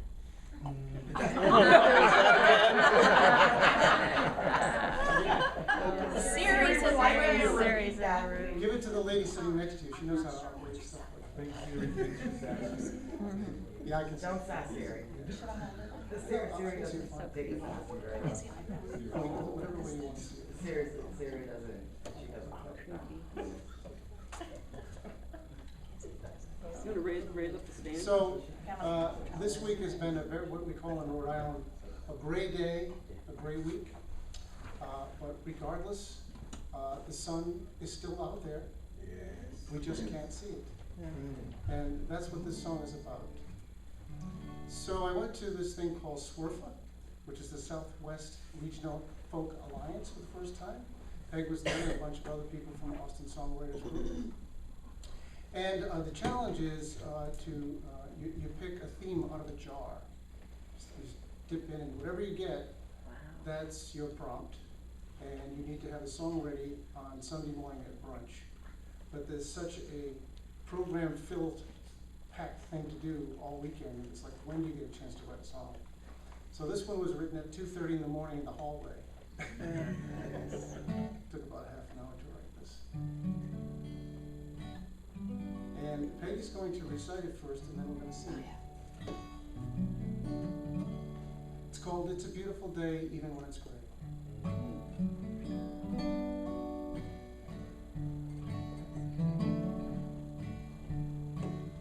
It's a beautiful day around every corner. It's a beautiful day around every bend. It's a beautiful day around every corner. Light, light, light, light the light. Light, Light, light, light, sunlight. Light, Light, light, light the light. Light, light, light, sunlight. There's a piece of sunlight in your pocket. There's a piece of sunlight in your hair. There's a piece of sunlight in your sad heart. There's a piece of sunlight everywhere. When you see the clouds have covered over all the thirsty fields of your heart, just remember the clouds are full of raindrops. Dusty soil can't feed a thirsty crop.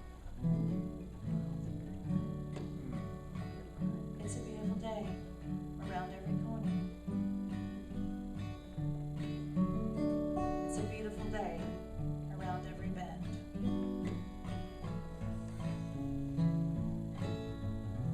It's a beautiful day around every corner. It's a beautiful day even when it's gray.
remember the clouds are full of raindrops. Dusty soil can't feed a thirsty crop. Lie, lie, lie, lie, lie. Lie, lie, lie, lie, some lie. Lie, lie, lie, lie, lie. Lie, lie, lie, lie, some lie. It's a beautiful day around every corner. It's a beautiful day around every bend. It's a beautiful day around every corner. It's a beautiful day even when it's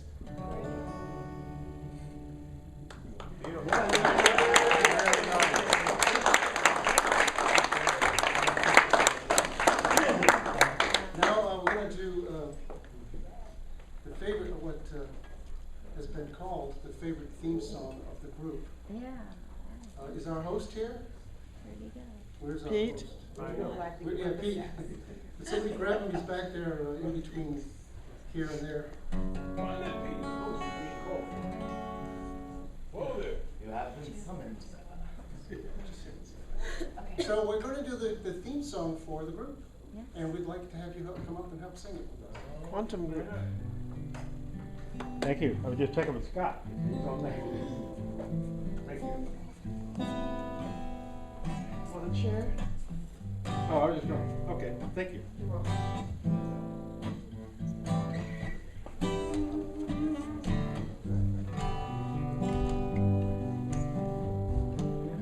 This is about being there for someone else. Or maybe someone else being there for you.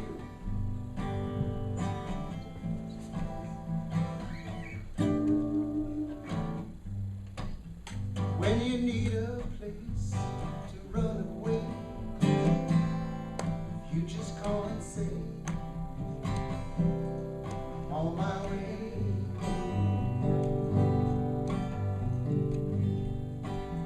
When you need a place to hide away, you just call and say,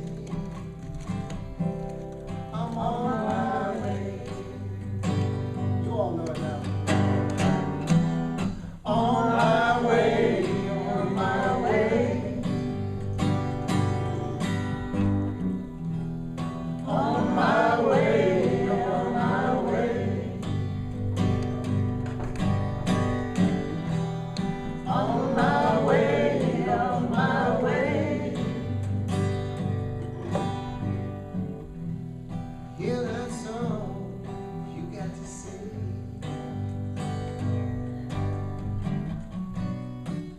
Rest your heart, rest your heart.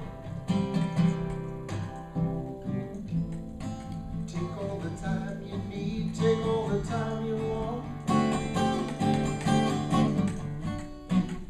Rest your heart, rest your heart. Oh, gonna be just fine, my friend, gonna be alright. Yeah, yeah, yeah, yeah.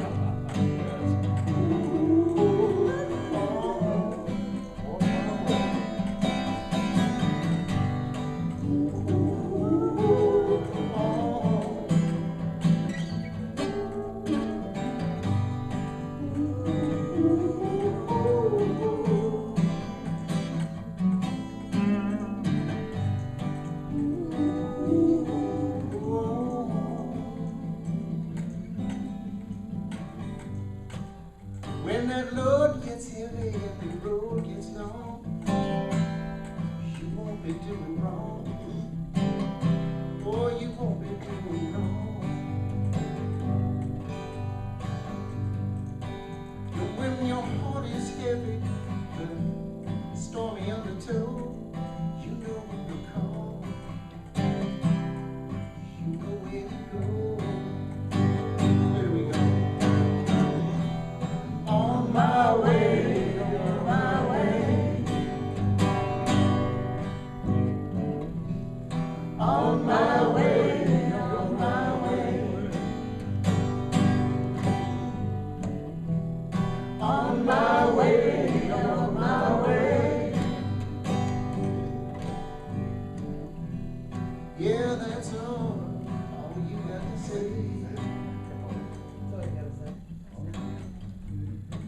When a rain cloud breaks out over you,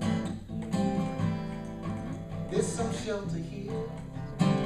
Oh, you know what to do.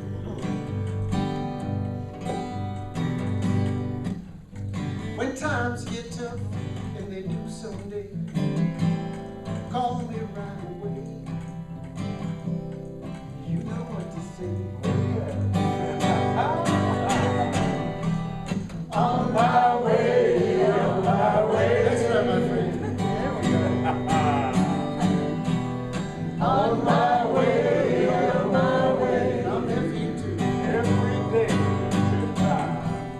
On my way, on my way. Just try to stay on your bicycle. That's all. A little longer. Yeah, that's all you got to say. One more time. One more time.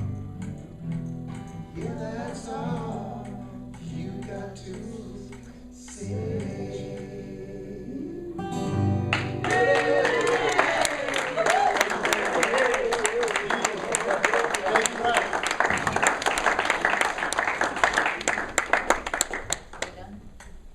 One more? Do you have one more song? Thanks.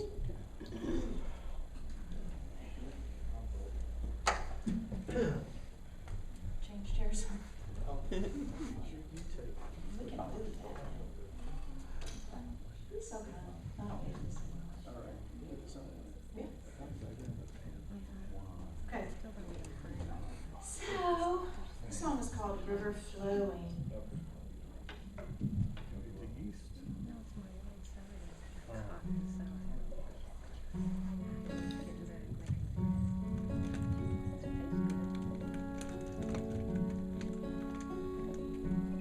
I have a story I want to tell you about. River flowing way too loud. I need a friend to pull me out. River flowing through my door. Through my door, river flowing. Through my door, she rides. Stop the rain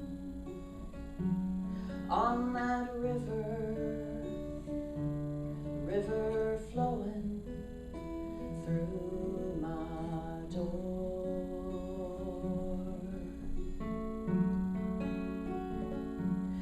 I have a dream I want to tell you about. River flowing to my house. Nobody knowing, no one will find out. River flowing through my door. Through my door, river flowing. Through my door, she rides. Stop the rain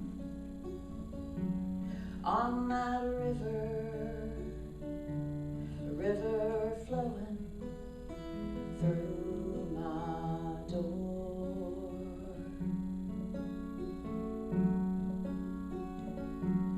Maybe you and me can find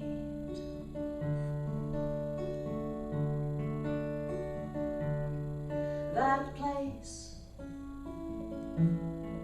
that we both need.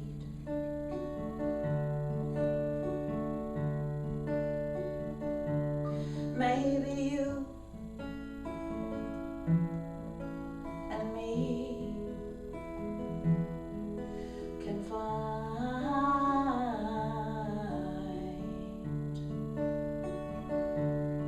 that place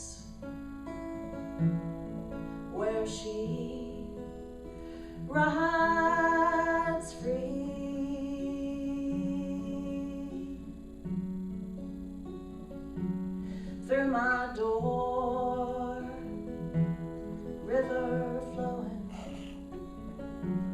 through my door. She writes, stop the rain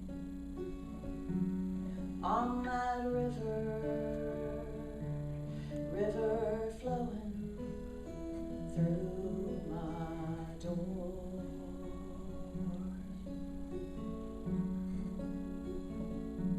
Stop the rain on that river, river flowing through my door.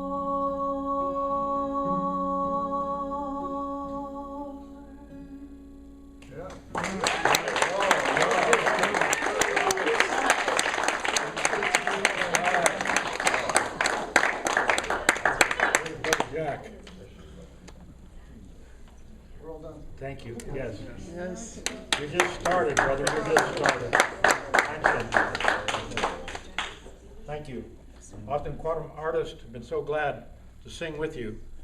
We have no memberships because you're already a member. There are no dues. You're already an artist. You're already part of the quantums that's flowing around. There are two more that are going to join us right now. Scott and the good lady.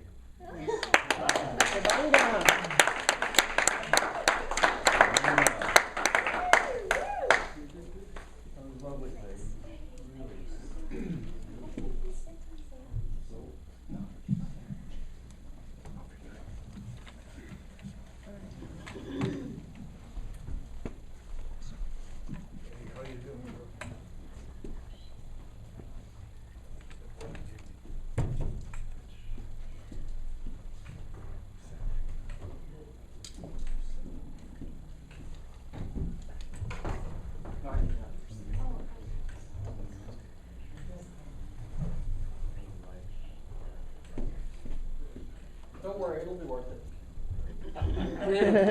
It will be.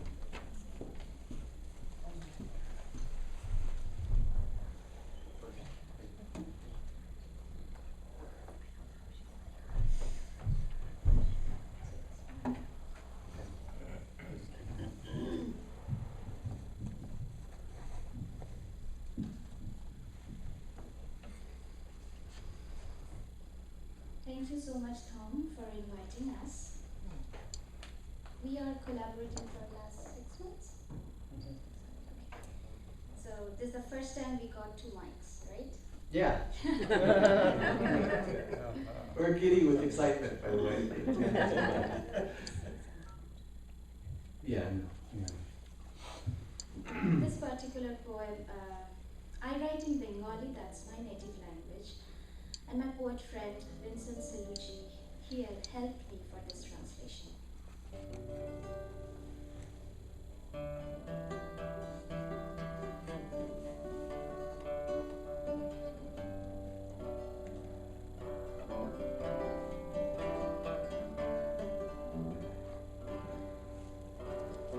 I do not confuse myself anymore. Often, when I noticed my reflection in the puddle's surface, I confused myself with you. Tiny insects skimmed still water. Leaves often dropped there too. Occasionally, the weight of a sturdy shoe would splash your image, splattered the air. After I embellished your image, spanned the river, I was afraid of such rushing current. Will you live up to it?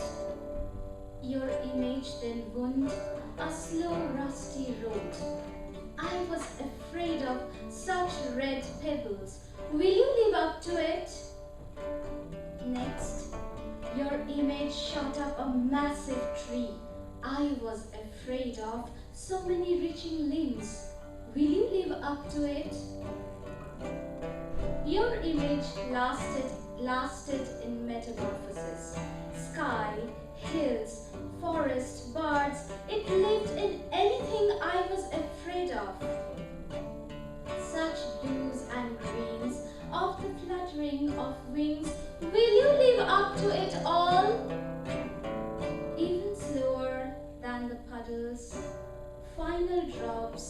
evaporated. I disregard the earth.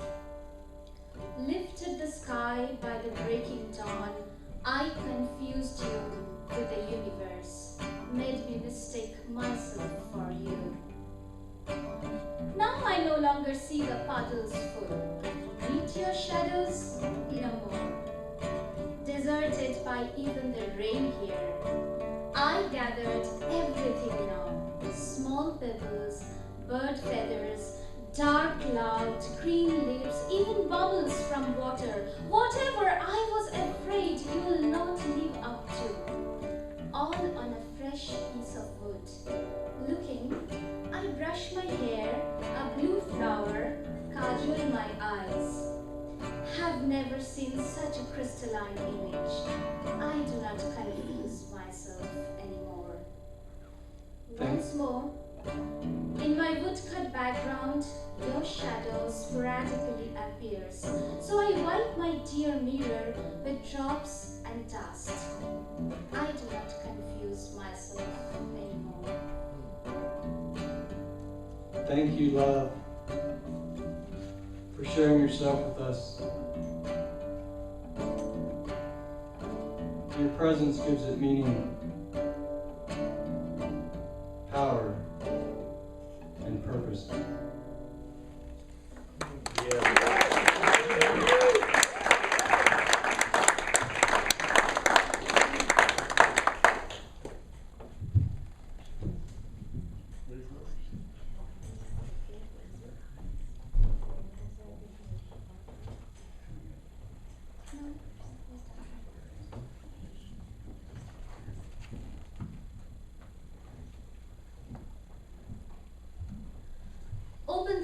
Open the door. Look, who is waiting for you? I know you cannot see her, but you can feel her. Today in the morning, as she opens the door, a gust of cold wind kisses her face. She thinks that is your lingering presence, and she quickly walks a few steps to see if you are still visible. Is the same breeze floating through you to say goodbye to the summer and to embrace you? Are you feeling that she's standing there? Yes, right there, near the street light. See if you can see her from your bedroom window. Open the door. Please open all the windows of your house and open all the windows inside of you too. My mind both holds you in the light and as well blows across the world with your every breath. When I feel your sighs or moans, your hand is on my chest, on my face, or my face is on your chest. When my face is turned to the wind, I know I am not without so much as I am within. The embrace of love, as it sings, to truly love is to transcend even time and space. Yes, proclaim that. Proclaim that at every turn and through every breath. Be the doorway, a window. Walk or fly out of them, but just keep walking, keep flying. Embrace her, your doorway, your breath, your loves and your lasts. Do you know where the journey ends? Do you ever know how far you will walk together at least? She told me she doesn't know. I asked the Empress, and the Empress was quiet too. What if tomorrow brings a new doorway for you?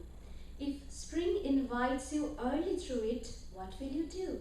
Tell me, what will you choose? If your love for this autumn doorway is deep enough, then you can certainly leave it for spring. That is what nature teaches us. Love and leave and love until you are nothing. And even the dust bends at your every wind. Droplets, poems, words, drink. Drink so completely they permeate your entire beauty flow body. Drink, drink, drink, and never, ever stop. That is my wish. That is my wish. That is how eternal flowering grows. Our love is not some sun nor flake of dust, but something in all ways given over to trust, complete and absolute. Oh, poet, pour yourself. Let the droplet carry us both. Write as many poems as you want. She will never be satisfied, nor drink enough of your life. That is her bliss. That is her desire.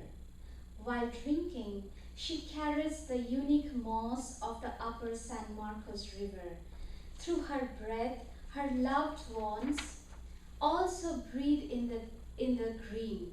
She paints the moss. Small grey clouds float by and guide her paint and brush.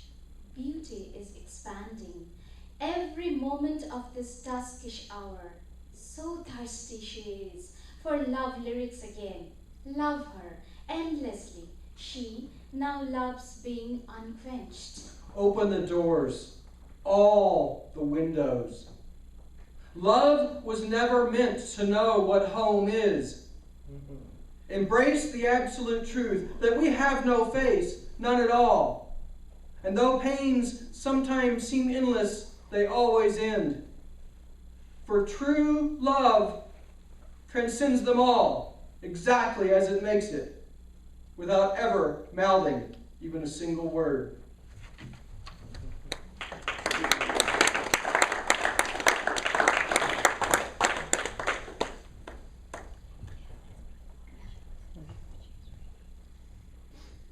And the moon will be the love that we cannot contain.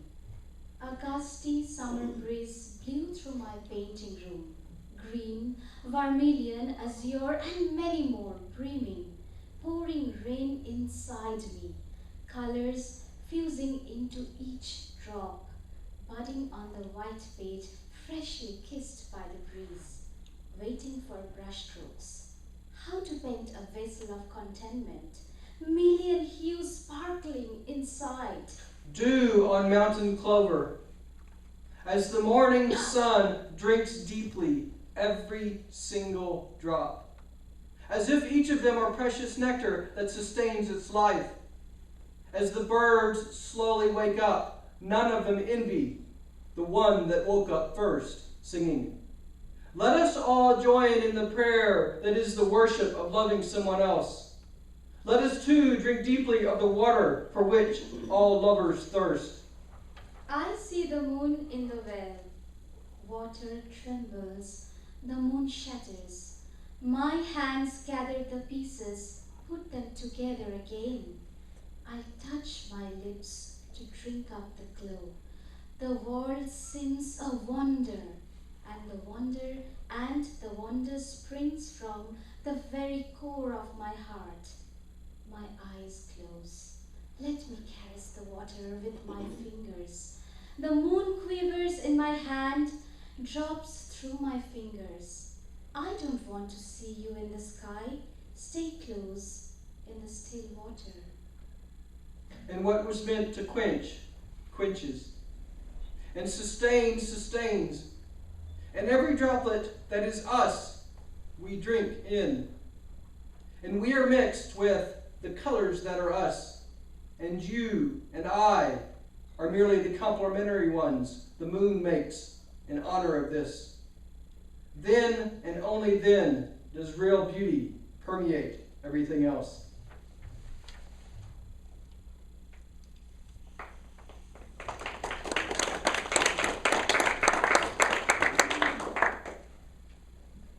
I was given 2 hands, to have, to hold, to caress, to cajole, heal, play, love, to let go. Oh, but how the stars look in on us from time to time. Stars trembling on the water held in my hands. It is dawn almost. Who played a familiar tune on the other side? Whose hand was it? Awake the whole night. I see eyes, but know not who is behind them. Feel love, but know not whose heart is beating within mine. I am lost. Then remember. Know I have held your face, kissed your hands. And all is right with the world, not against it. Searching for whom do I lose my way? I never asked. Two travelers lost. Will they ever meet again? I never asked. Love walks in my shadows, hiding. Why do you hide? I never asked. I'm already losing my way inside your shadows. Light? Dark? Who knows? Yet each of us do indeed know them each by parts. Yet from one or many, love pours into each of us. Drink deep. Drink deep. Satisfy your every thirst. And I will replenish myself with thoughts of you. Lest I become drunk, quenching all my thirst, I cry alone at the river bank, like drunkards do. Lest the river dries, thirst unquenched, march of truth thickens, like intensifying thirst. We all go down to the riverbank. Some to wash clothes, others to drink and bathe, yet others to talk, watch the sunset or moon rise. All the while, Old Man Oak hears the water go by.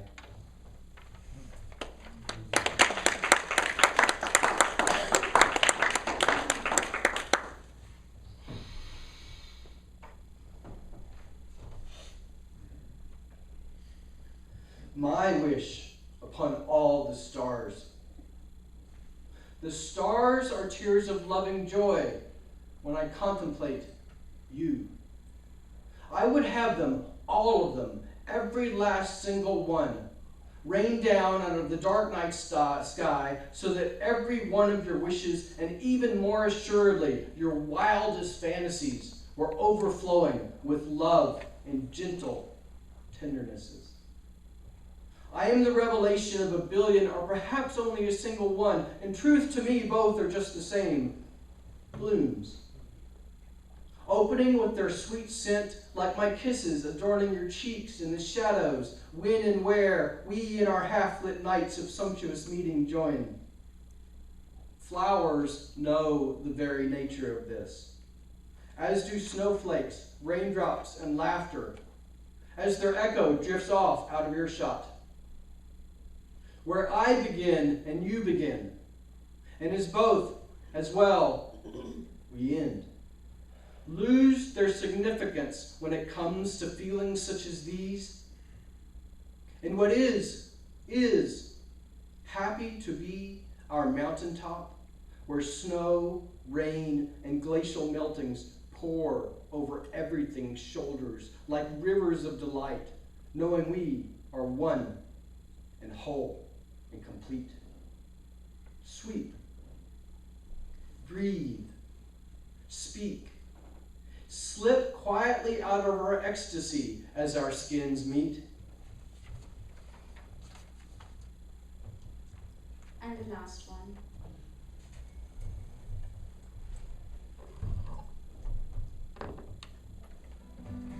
And except the first one, Banerjee, my husband, and my friend Scott, they helped me for the translations. I write in Bengali. That's my native language.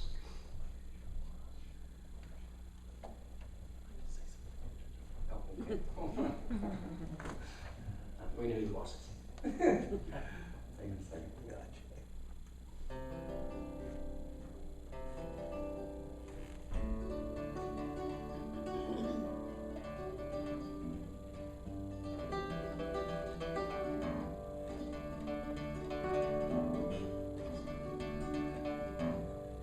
One who stayed after the poetry night. I was touching the green softly, I was touching the grass softly, as if it is a soft embracing shawl, finding the exact spot to lie down, so all the stars can see us. I was in a hurry to smooth the knots in my hair, so you can lazily caress my hair, still releasing the wet aroma of bath. I was then busy calming myself, so you do not sense the irrational fluttering inside me. I was then trying to evaluate how the breeze flows, so your spoken poems don't fly away. I was anxious. Shall I open my eyes to see you or close them tight? I even do not know how you will see me. After the poetry, let's stay together for the rest of the night. Let's lie together under the sky. Sometime we will embrace each other. Sometime create a large space in between. Let's play with the words. Some words are beautiful. Some are very true. Some words bring tears. Some laughter aloud. There is a beautiful fragrance of our world, a color too. I recognized that recently. The entire sky will be sprinkled on us if we lie down together. We too will scatter all over, you will see. I was busy, preparing elaborately for spending the rest of the night tenderly.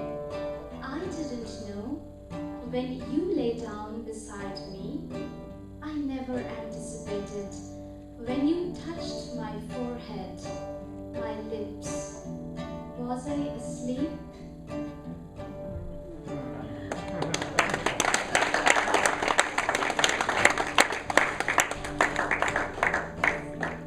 Poets and dreamers are the courageous ones.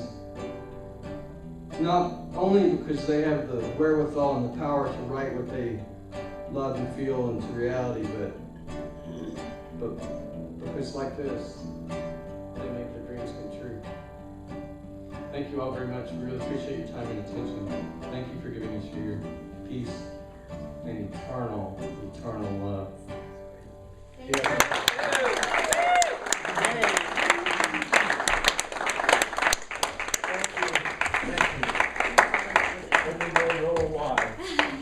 Door wide. Now's the time to grab a bite to eat. There'll be some leftovers, not an eating, but there'll be those maybe afterwards who would gather. Thank you, Brother Thom and all. Thank you, Peter, for doing this. You're welcome.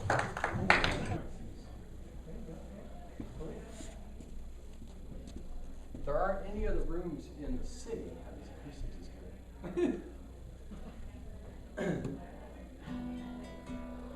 Kind of miss what you used to do every Thursday or whatever I used to do breakfast. You did it here? I can't see you, but you said you did it here?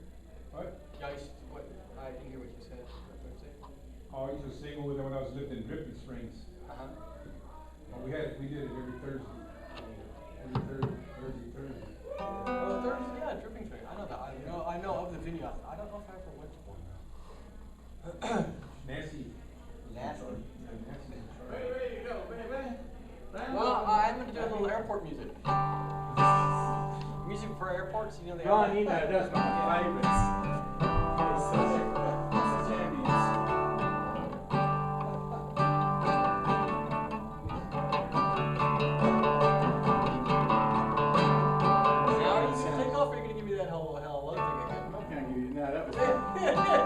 Let me tell them what happened. Yeah, go ahead and tell the story. We're supposed to work together, right? So I get up to do my blah blah. This guy's off on another planet.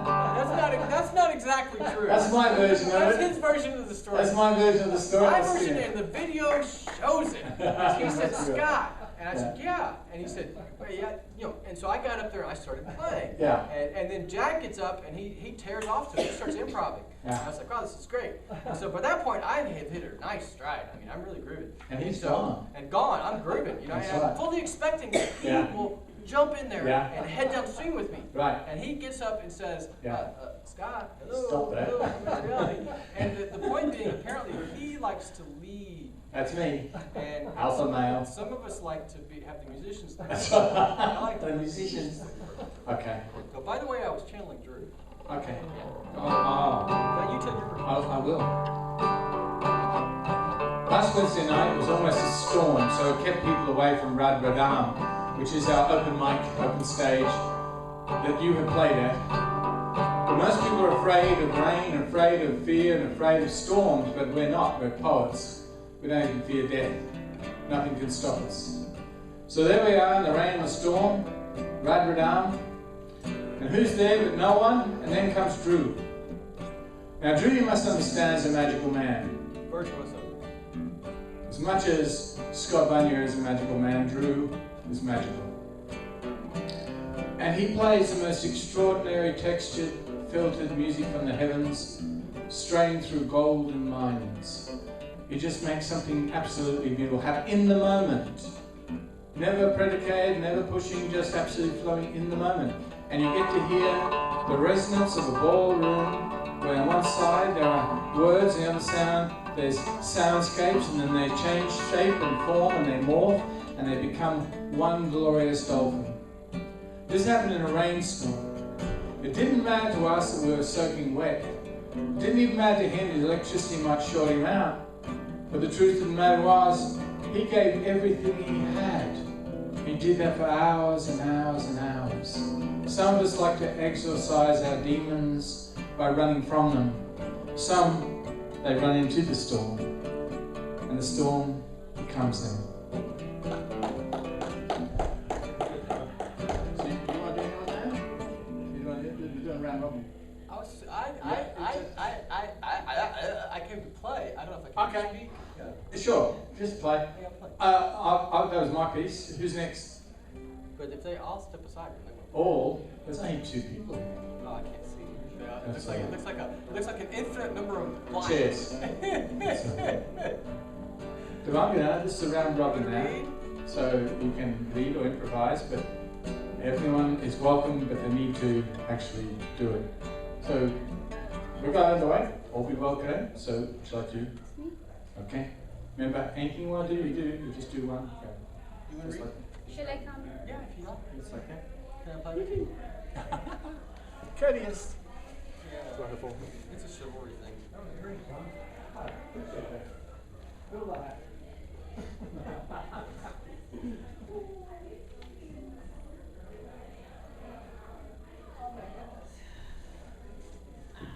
What are you going to read? Can you play with me? Yeah, well, I would love to. What are you going to read? One I know or don't know? You know it. Embracing God. Ah! I love that. Ah, that's more nice over. What kind of sound? Nobody's here. Practice. Maybe just wait a second.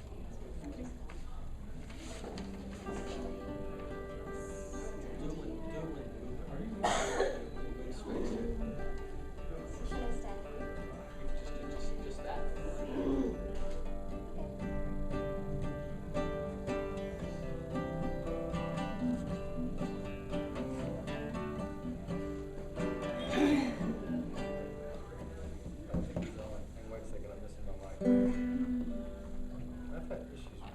There we go. Come in.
Still I asked, will you two hands embrace me for the entire evening? Of course they will. if you want so. You understood right. There's a path inside me, a dense cloud overhangs. It may shred rain if you walk through, and you may not return if the path become muddy. Still you said, of course I will.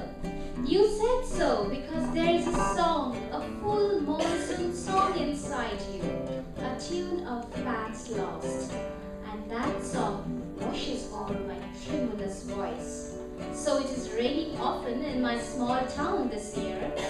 I saw patiently your two hands, your long fingers,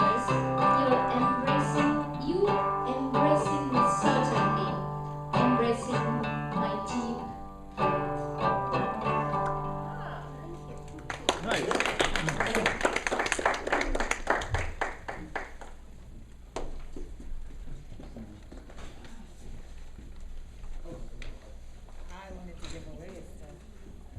going back on Spec? Oh, that's why. I love that.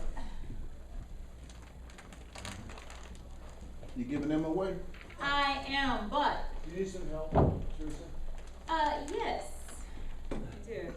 I think this is the, oh yeah, this is the makeup works. Okay, these are the extra larges. Small, medium, large. I can't stand this.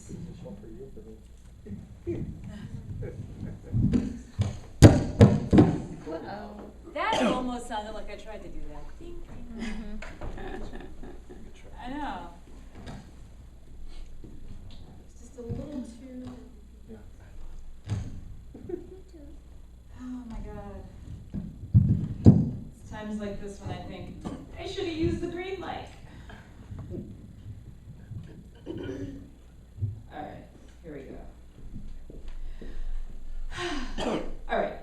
My name is Teresa Roberson. I am the producer of the Austin Writers Roulette, and I have recently released the themes for 2016. And something that I like to do along with the theme is to write a little poem. So for these poems, I wrote acrostics. And if you're not familiar with an acrostic, that just means a poem that spells a word when you look at all the letters going down. And so, I'm going to read off the list of themes and the acrostic poem, and if you can say what the word is, what do you call that, the acrostic word? I don't know. I'll give you a t-shirt.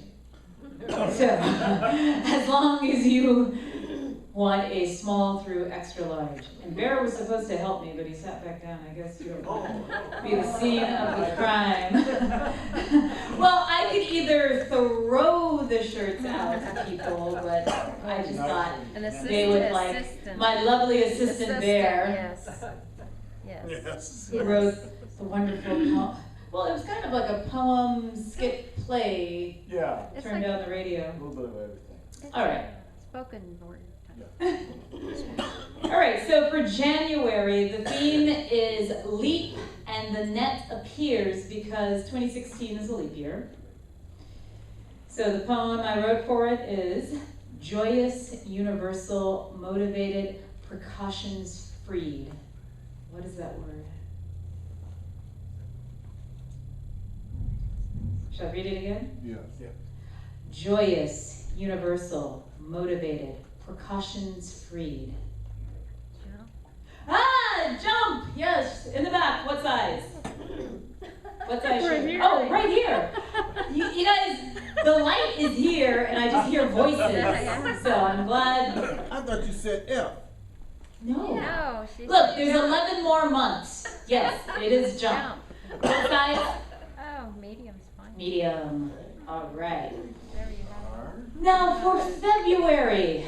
The roulette is actually taking place on the 14th, which is Valentine's Day.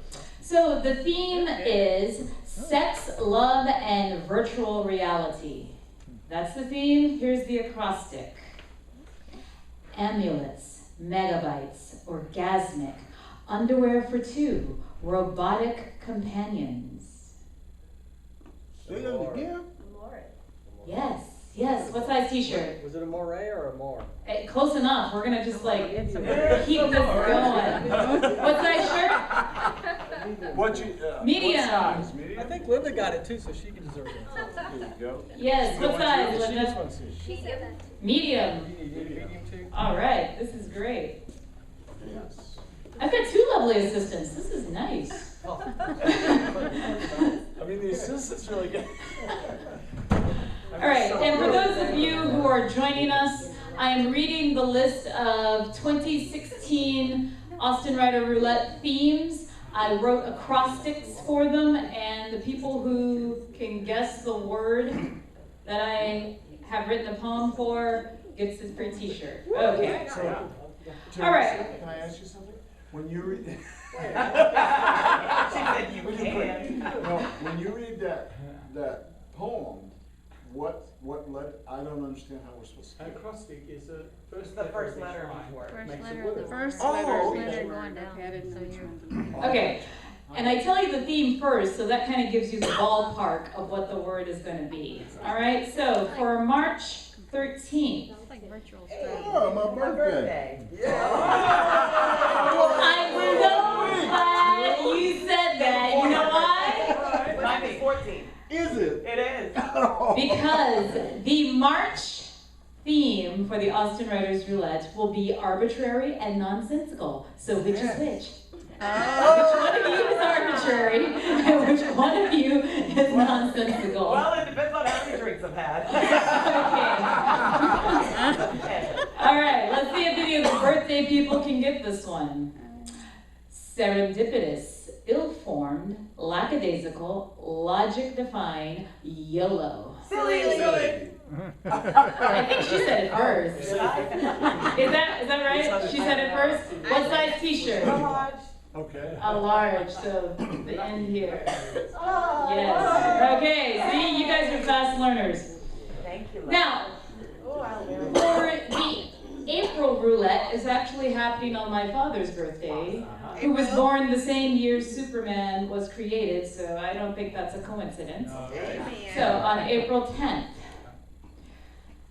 the theme is Best Sincerest Lie. Wow. Bullshit? Okay, so here's the acrostic.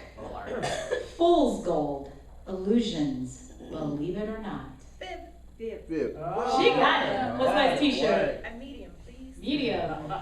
So quick. Okay, for May 8th, which is actually Mother's Day. That's my son's birthday. It's still Mother's Day.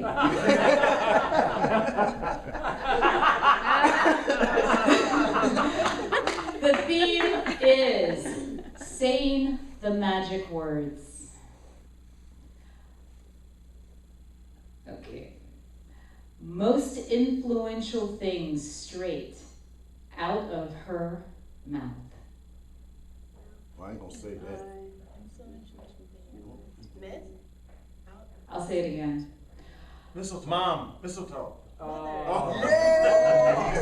And I even said Mother's Day like a couple of times. What size shirt? Oh, because I was like, medium. I know, I tried to read it. I tried to put the breaks. I tried to put the breaks in between that one because that was kind of weird.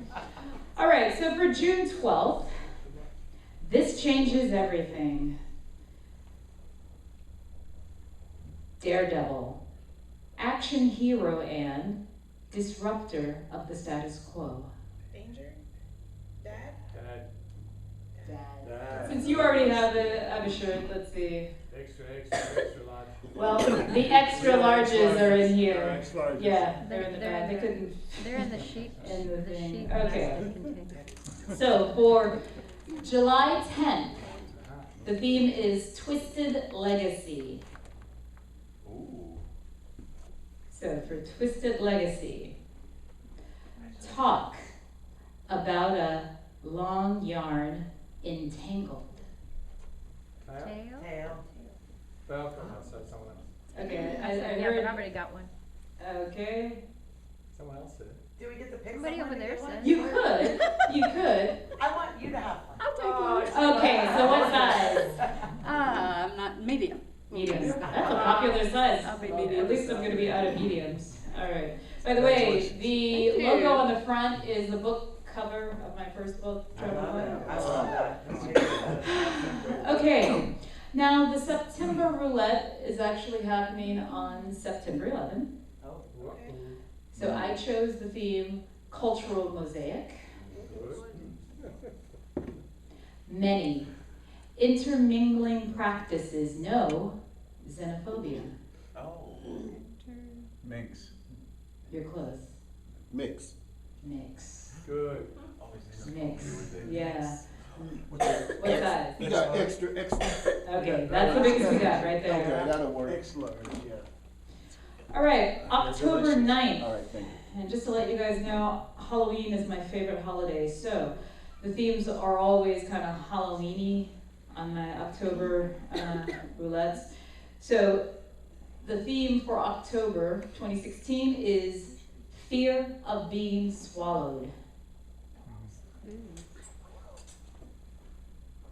Powerful, haunting, ominous, backwards glance, inevitable adversity. Phobia. Phobia. You guys are good. I thought that was kind of long. You want fear? Get one? I want you to have one. You're working awfully hard up there. Thank you. I should have went got that job, then y'all giving t-shirts away like that. Well, it's not fair. But I can't keep my mouth shut either. You know why? Because you can spell. I would still be doing this or writing it down. I can't spell. Yeah, see, I have a student who's just like, what, you can't spell without writing it down? And I was like, well, I can do math. Which is what he can't do. So for August, we're on August, right? Or no? We did October. We did October. Did we? I think I skipped over August. I'm sorry, I just scrolled and got happy, but I think I went from July to September and I skipped August over. is so hot. I think so. Let's go back to August, as if it really doesn't matter. So the theme for August is new unwritten rules. Okay. Old rules deteriorated. Everything changes. New regime. Oh yeah. Oh, you'll be right. Wow. Somebody over here. Who got it? Nobody I think wants you it. get a shirt. Did you get a shirt? Yes, I have a shirt. Oh, yeah. Do you have a shirt? There's like going to be 12 shirts given away, and there's like 10 people in the room. So I think everybody. Somebody gets a When you guys figure it out, I'm just going to go to November. Well, we can give Joe B extra large. He's out. November? Somebody do something. Okay, let's see. Okay, so that'll work. That'll work. We'll just say you want a shirt, and he'll be confused. I love when that happens. Well, he's hilarious when he's confused. Okay, so a year from now, in November, the theme will be fuzzy logic. Fuzzy logic. Yeah, that was for the election. Right. Exactly. I want to give you a T-shirt for making that. I just thought, look at all these clowns running for president. I was gonna say, go ahead. Okay. Culpable, reckless, absurd, zany, youthful. Handcuffs. Crazy.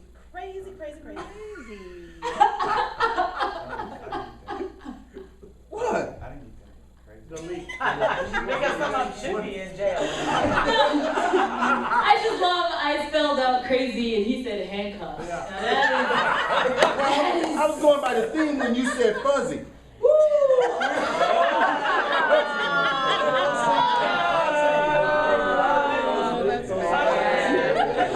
Okay, who actually said crazy?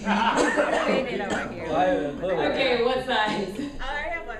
You already have one? Well, we Hey, can. she don't have one yet. Okay. What size you want, man? What size do you want? Large? Large. Okay, right there. Thinking of handcuffs. Woo! So, for December 11th, 2016, the roulette theme will be Tangled Webs. Oh, yeah. Yokelish, anecdote, rambling, narrative. Yarn. Oh, Okay, so okay, we're voting this woman for a shirt. What size would you want? Extra large. Extra large.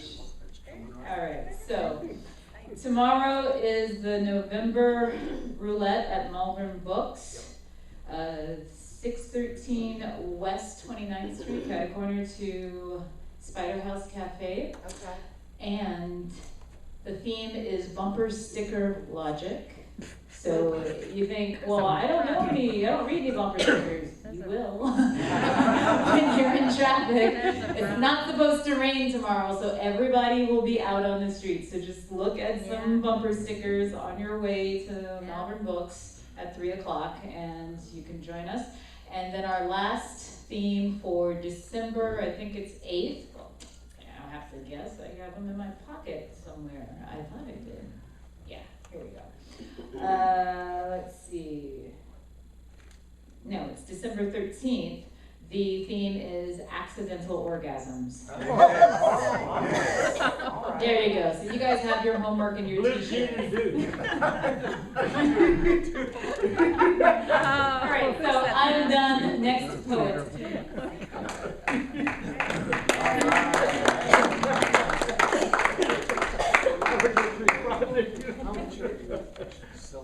Are you selling it either? I'm actually giving them away for free when people buy my book. So. Oh, you trying to be like Beverly Johnson. Whatever. Oh, she said we buy a book, we can take a picture with her. Wow. So you have any books with you? I have one. How much are they? 10. Only $10. Yeah. I can't afford that. Well, wait, there's more.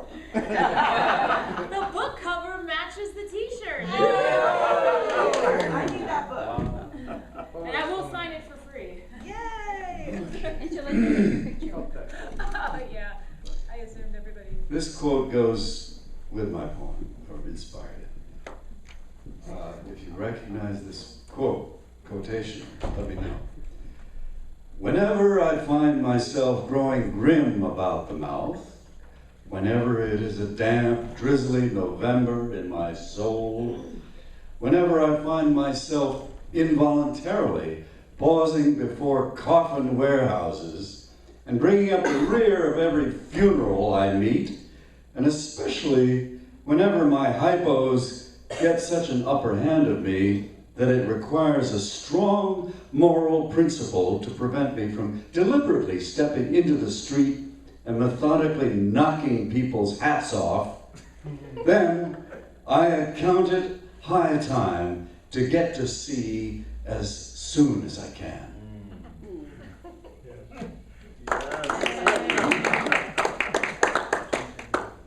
Herman Melville, Moby Dick, 1851. That was Ishmael.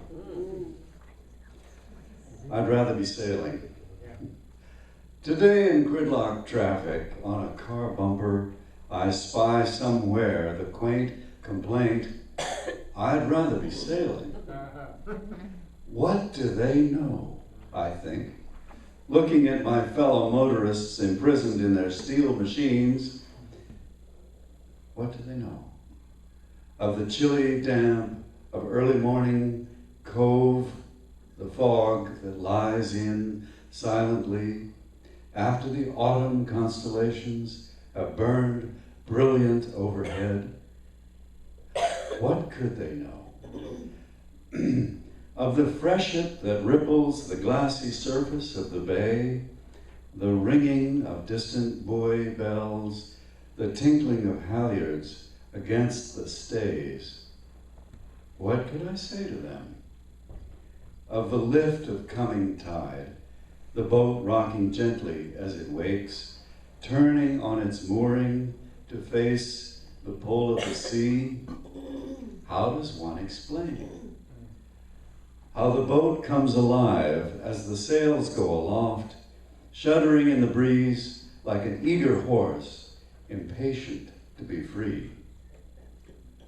The feeling of leaving land, people, noise, Stoplights, cares, astern in the wake, pointing up the bow, close to the wind.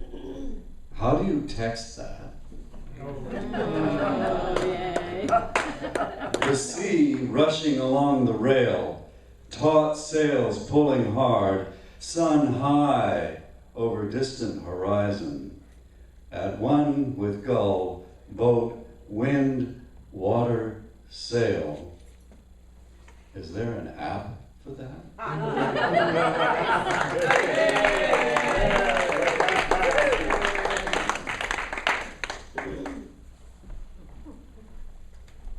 We've been cleaning out at our house and going through old files, and I found some notes from a holistic health doctor I used to work with, and he had a little squiggle and had the word gratitude under it, which for me meant that gratitude gives us good vibrations that heal our body and help heal other people.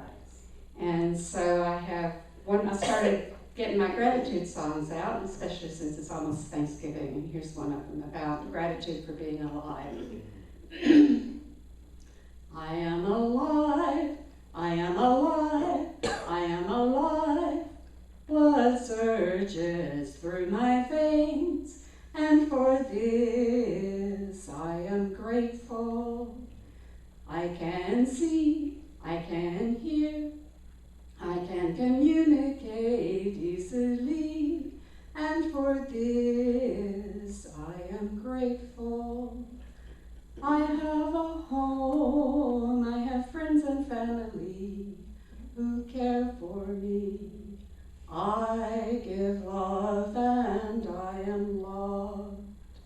I have food I need, I have clothing, and I have my health.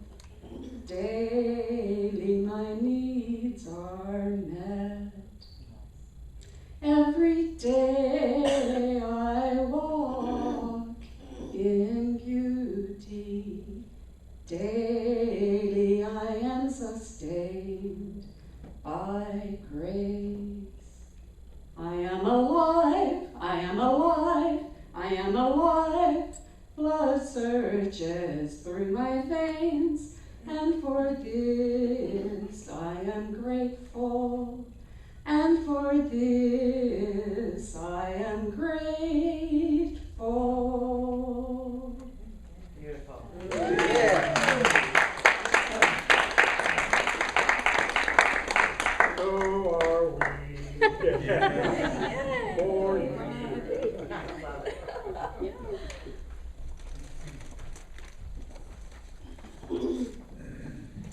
This poem is called It Has Always Been So.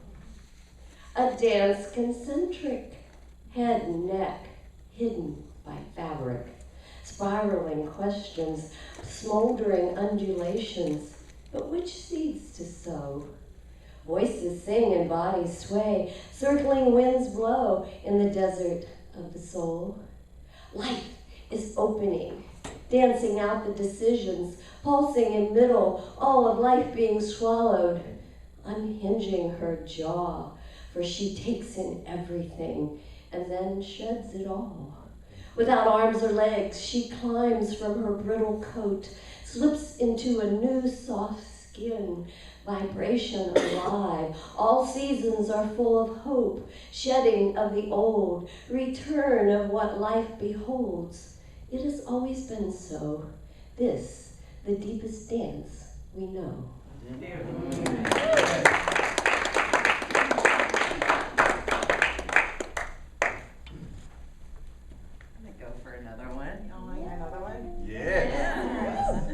So I just wrote this one on Wednesday, so it's new and it's not off paper, so I'll be reading it off my phone, which is not my preferred method, but you know, it gets it out there. If anybody I haven't gotten to talk to yet, I'm organizing the Vagina Monologues this year for Austin. The auditions are tomorrow at Safe Place. Oh. What time is your show? From 3 to 5. From 3 to 5? Well, the auditions are from 12 to 6 at Safe Place. So if you were able to get there at, say, 12, or 11:45 and do a reading for us. Oh yeah, anyway. So that's a play, and it's about building community and things like that, and I'm a poet. So Wednesday I was sitting there and I was thinking about, the auditions that are coming up and, getting my nerves together and all that good stuff, because, and this came out, and it's called Caricature. I feel like a caricature of a character in a play, scripted in the things I say, blocking markers all over the stage, like someone else is pulling the strings, like I don't really know what it all means, but it just seems that I follow my blocking and I say these things, but I don't know where they come from. All these big ideas and all these eloquently phrased words combine to make sentences, and maybe this is my sentence in this life of dichotomies. Clear confusion, misunderstood comprehension, deep shallows, and I'm just sitting here in these gallows. This is my sentence. Performing sentences written by ethereal beings with all eyes seeing these star breedings. Gathering all these seedling letters, growing sky-high plants of words, plucked and served sentences, word salad for dinner. And I say my lines, blocking perfect, a caricature of a character in a play, and I mean every word even though the stars write it. As they hand me my script, I learn I'm not really in control here. Poetry oils my jaw and pulls my strings, directs my steps, and shows me how I feel things. I'm not really in control here. Poetry.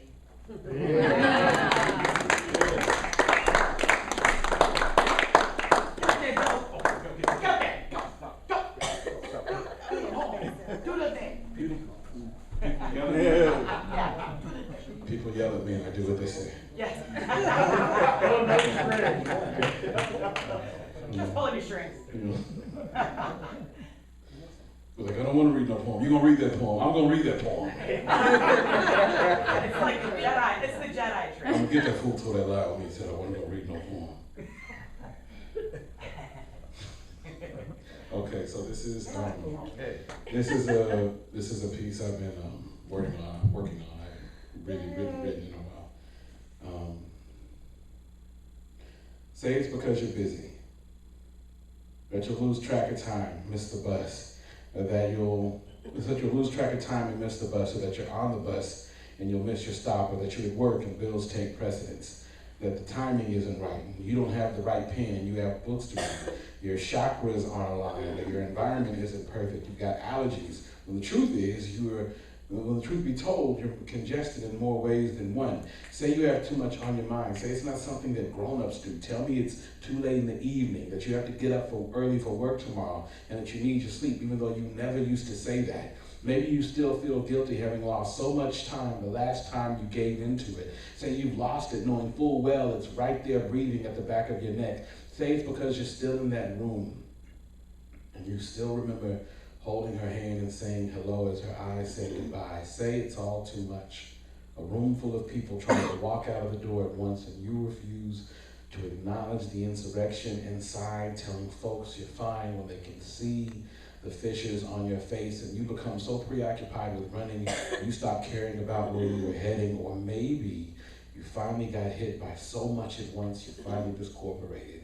Pieces of you spread all over the whole of your existence. Say that the show must go on, even and especially when you're not on stage. Say you prefer claustrophobia to your fear of heights. Say that you're busy trying to save the world, even though nobody asked you. Say it's because you have a lot of things going on at once, and it's not like anybody would care. I mean, say that you actually believe the fire inside you should asphyxiate, and you hope to God that the anger stays too preoccupied with eating you to learn how to use the door. Say that you would rather be the master to your slave than the captain of your soul. Say that Jupiter isn't aligned with Atlantis, that it's been years since the doctor said we need your permission to terminate, and purgatory is every minute after you said yes as the apology you never got a chance to give. festers like a boil on the inside of your throat. Say that for whatever the reason you prefer your light in the valley. Say you've got a lot going on. Say you're afraid it's gone. Say you're afraid it's still there. Say you're scared of the big bad monster that will come and make you cleanse your soul of all that you will not let go of. Say that you have lost faith in yourself. Tell me whatever you have to, but do not tell me that it's because you have nothing to write about.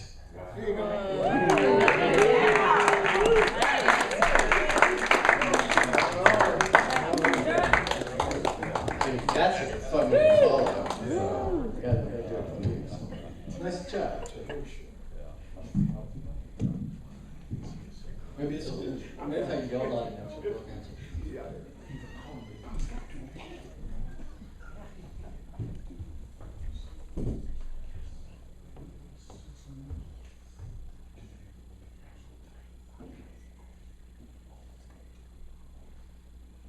I do it exactly because I'm afraid.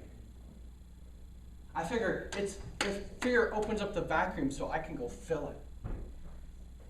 I can go back to when I was 1 or 2 or 3 and remember my mother's face. And I can also go back 5,000 years ago and be the man who gets the whip to his back because he's too tired to move the block. I can also go sideways over to the Amazon and be nothing but a bug that nobody pays attention to, but is tediously going about its merry way, moving a piece of mud. I can also go that way, thousands of years in the future, when none of this is here anymore, but we have gone on to other places. So, why would I choose one over the other? It's easy when you're sad or when you're tired or when you're lonely to say, God, man, I'd rather go 5,000 years from now. I'd rather go 4,000 years from now. But the fun part is to go right now, where it's a room full of eager ears. But it's not just a room full of eager ears, it's a room full of ancient histories, all dating back far, far beyond our own memories.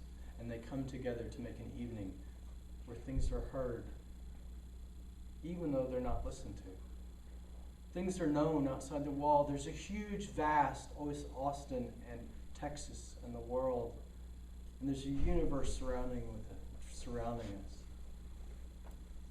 But I would rather exist fully in the moment I'm with somebody than any other time. I go because I'm afraid. I go because I want to be out of this flippin' skin.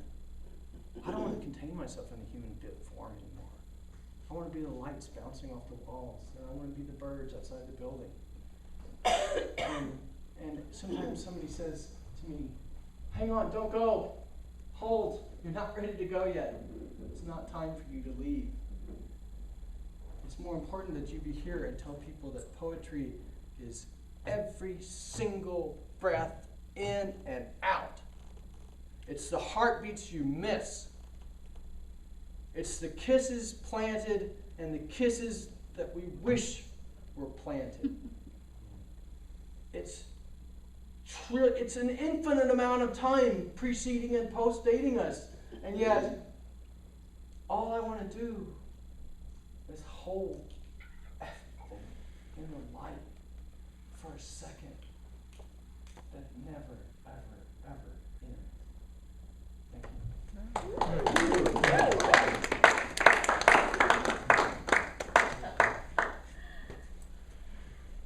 Okay, so this is going to require a little crowd participation. Can I hear y'all say crowd participation? Crowd participation? All right, so when I point to y'all, this is what I want y'all to say. I want y'all to say, some coons can, all right? So, some coons can. Now you got to say it with a little, some coons can, all right? Some coons can. Some coons can. All right, that's the name of this poem. It's called Coons Can. All right, let me get there. And I'm gonna see if y'all paying attention to. Some dudes can. Perfect. And all right. Yo, me personally, I don't drink. A couple of sips, then a slip, lead me to a quick trip to the sink. Let me take a second to think. I can't, but you better believe. Some dudes can.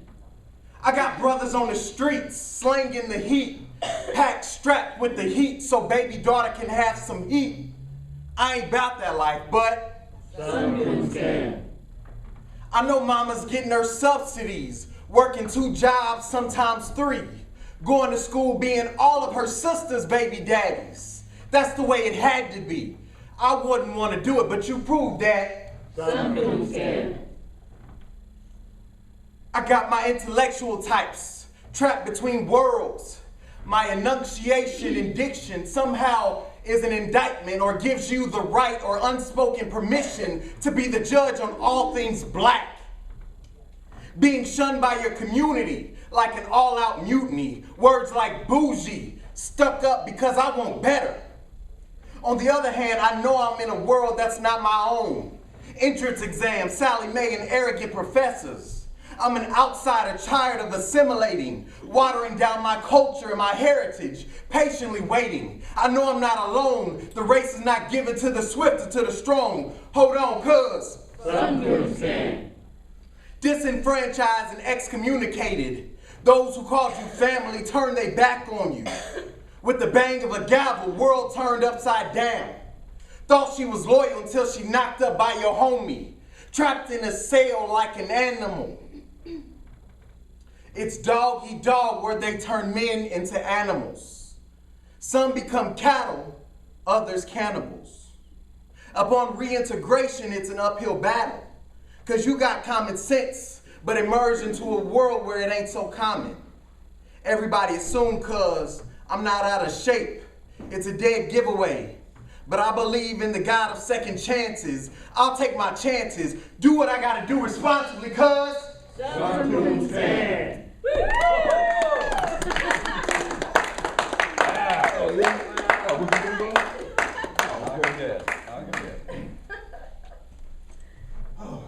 I'm not used to writing love poems, especially to read, but I'm gonna try my luck with this one. It's fairly new. Here, I laughed you back. It's called Missing You. I find you in the whisper of the forest, standing on the crest of every hill I tread. While your presence following me to where our spirits and hearts will join most often. There I find you among the trees as the wind is speaking my name. I notice you. The woods has always been our temple, while our prayers lifted silently toward the heavens as the dancing of the limbs, leaves, and pines. Above the bird song, under the warmth of the hot sun, I feel you. No matter the season, I hear you. Your footsteps always steady and sure, guiding the way of following behind, urging me, keeping me pressing and searching. In that moment of communion with you, so quietly present with one another, I hear you, listening to the beauty of creation song. I see you. Neither of us missing the slightest inspiration. The smallest spark of creativity focused through a camera's eye, fed by each other reverence. I see you, pointing out those bits and pieces in the sky. Clouds, water, tree branches, framed in the sunlight.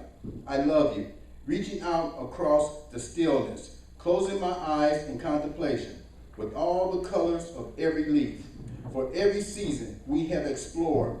With each breath I take, I love you, praying one day to walk with you again. Thank you.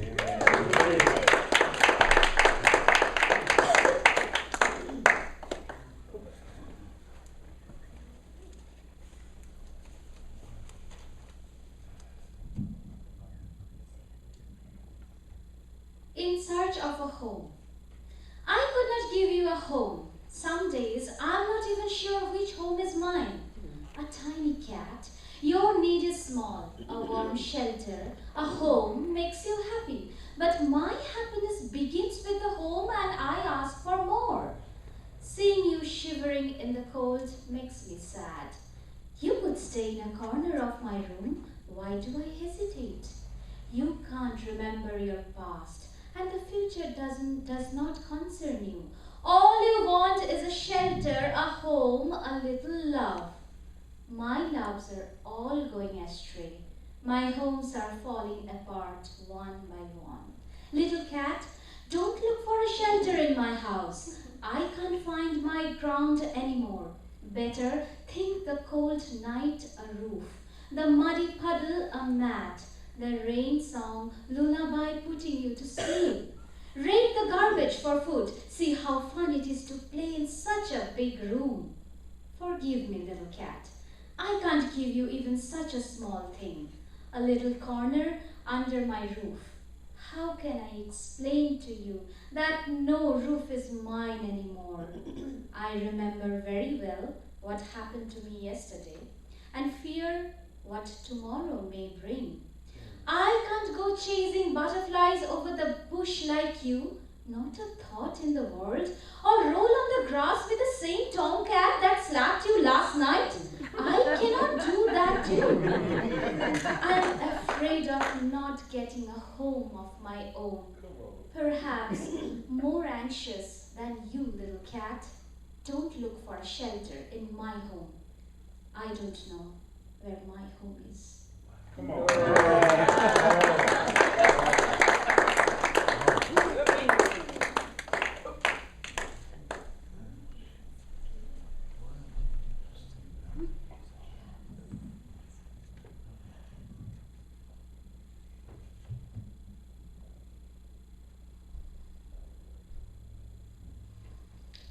Woman, I hear your silence.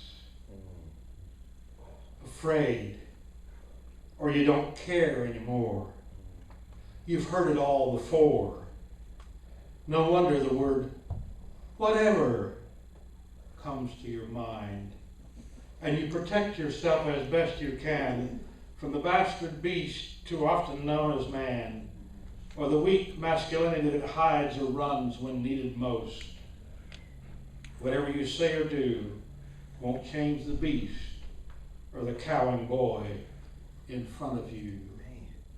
Then the silent curtain falls across our relationship. Is it because your mother's mother and grandmother and her great-great-grandmother for 1,000 years times 10, they heard the same promises you hear, felt the same passions, opened their hearts, trusted as best they could? Then too soon the damn boots that walk over and on women and children and other men, those cutting, life-destroying looks and words that come from the same mouth and eyes that made those promises and sang your praises.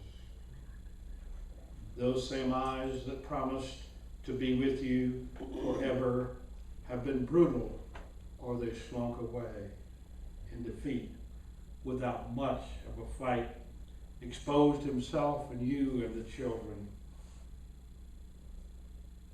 I do not know, woman, your pain, or your ecstasy, or your full power, but I do get glimpses.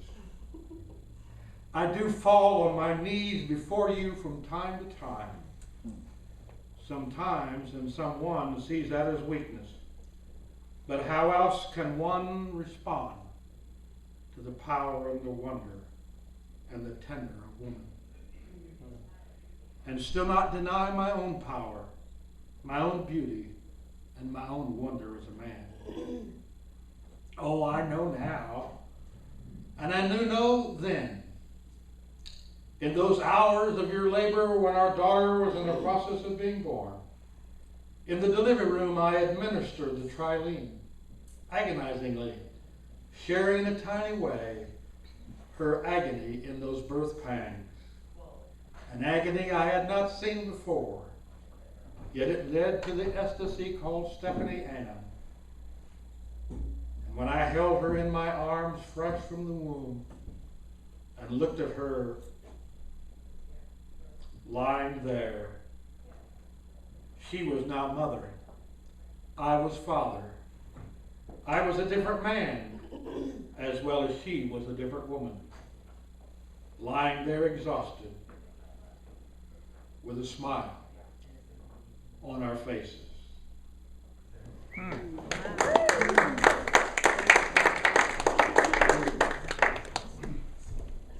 Well, it's difficult to come after such a profound piece like that. Well, the most profound thing I can come up with is this one. I prefer Whataburger. I respect it. 100% American beef, they say. Or P. Terry's along the way. Drive in, eat out, tasty, juicy, big old one. Everyone seems to be heading to the new In-N-Out on Airport Road. Long lines, drive-ups too, great prices, friendly staff. Kids are making $10.50 an hour. Some read the paper and worry about dying from a rapper. Yet they speak like demons, making life-threatening turns. Who cares if we crash or burn? We came, we ate, we sped off. Isn't that the American way? We take whole countries that way. But now there's a new burger in town. In and out. Out goes what? What a burger. Sorry. Okay,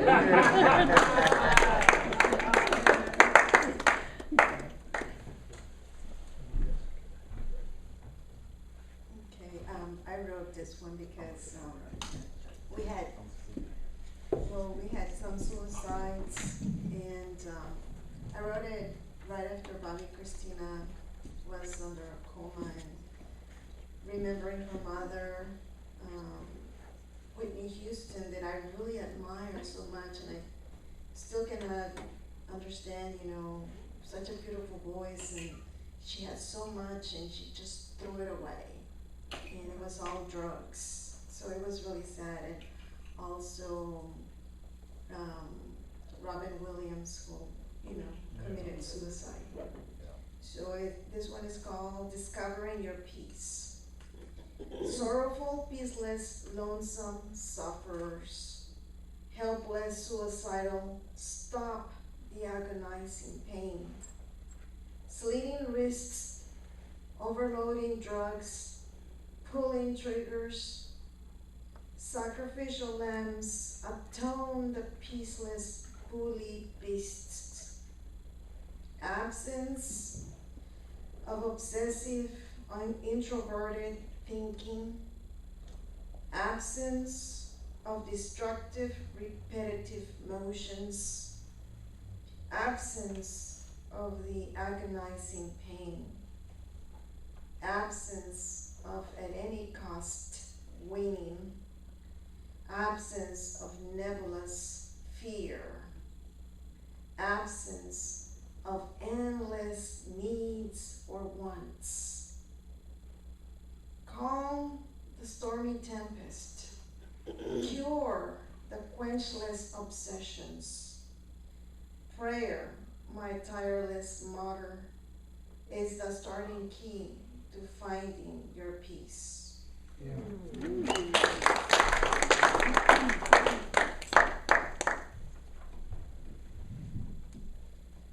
Women are possessed. Mind and body split, cultural inheritance, a paternal myth. Descartes' disjunction, dark, deep, biological, cancerous of thoughts, become physical, personal, political. Let's transform those spheres, claim shamanic past, our language, our history, our real name at last.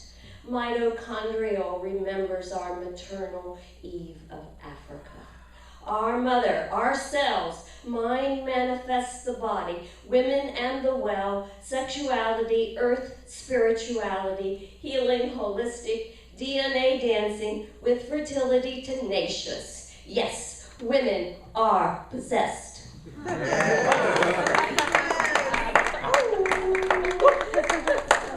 respect it. And they possess. It's easy to be grateful when things are going our way and when life is really pleasant good and beautiful. And it's also important to own our pain and our difficult times, because that's how we became who we are. And these are some words from Christine Albert's song, I believe in the holiness of whatever comes my way. And making my own song out of it is the way that I digested the words. I believe in the holiness of whatever comes my way. Oh, I believe in the holiness of whatever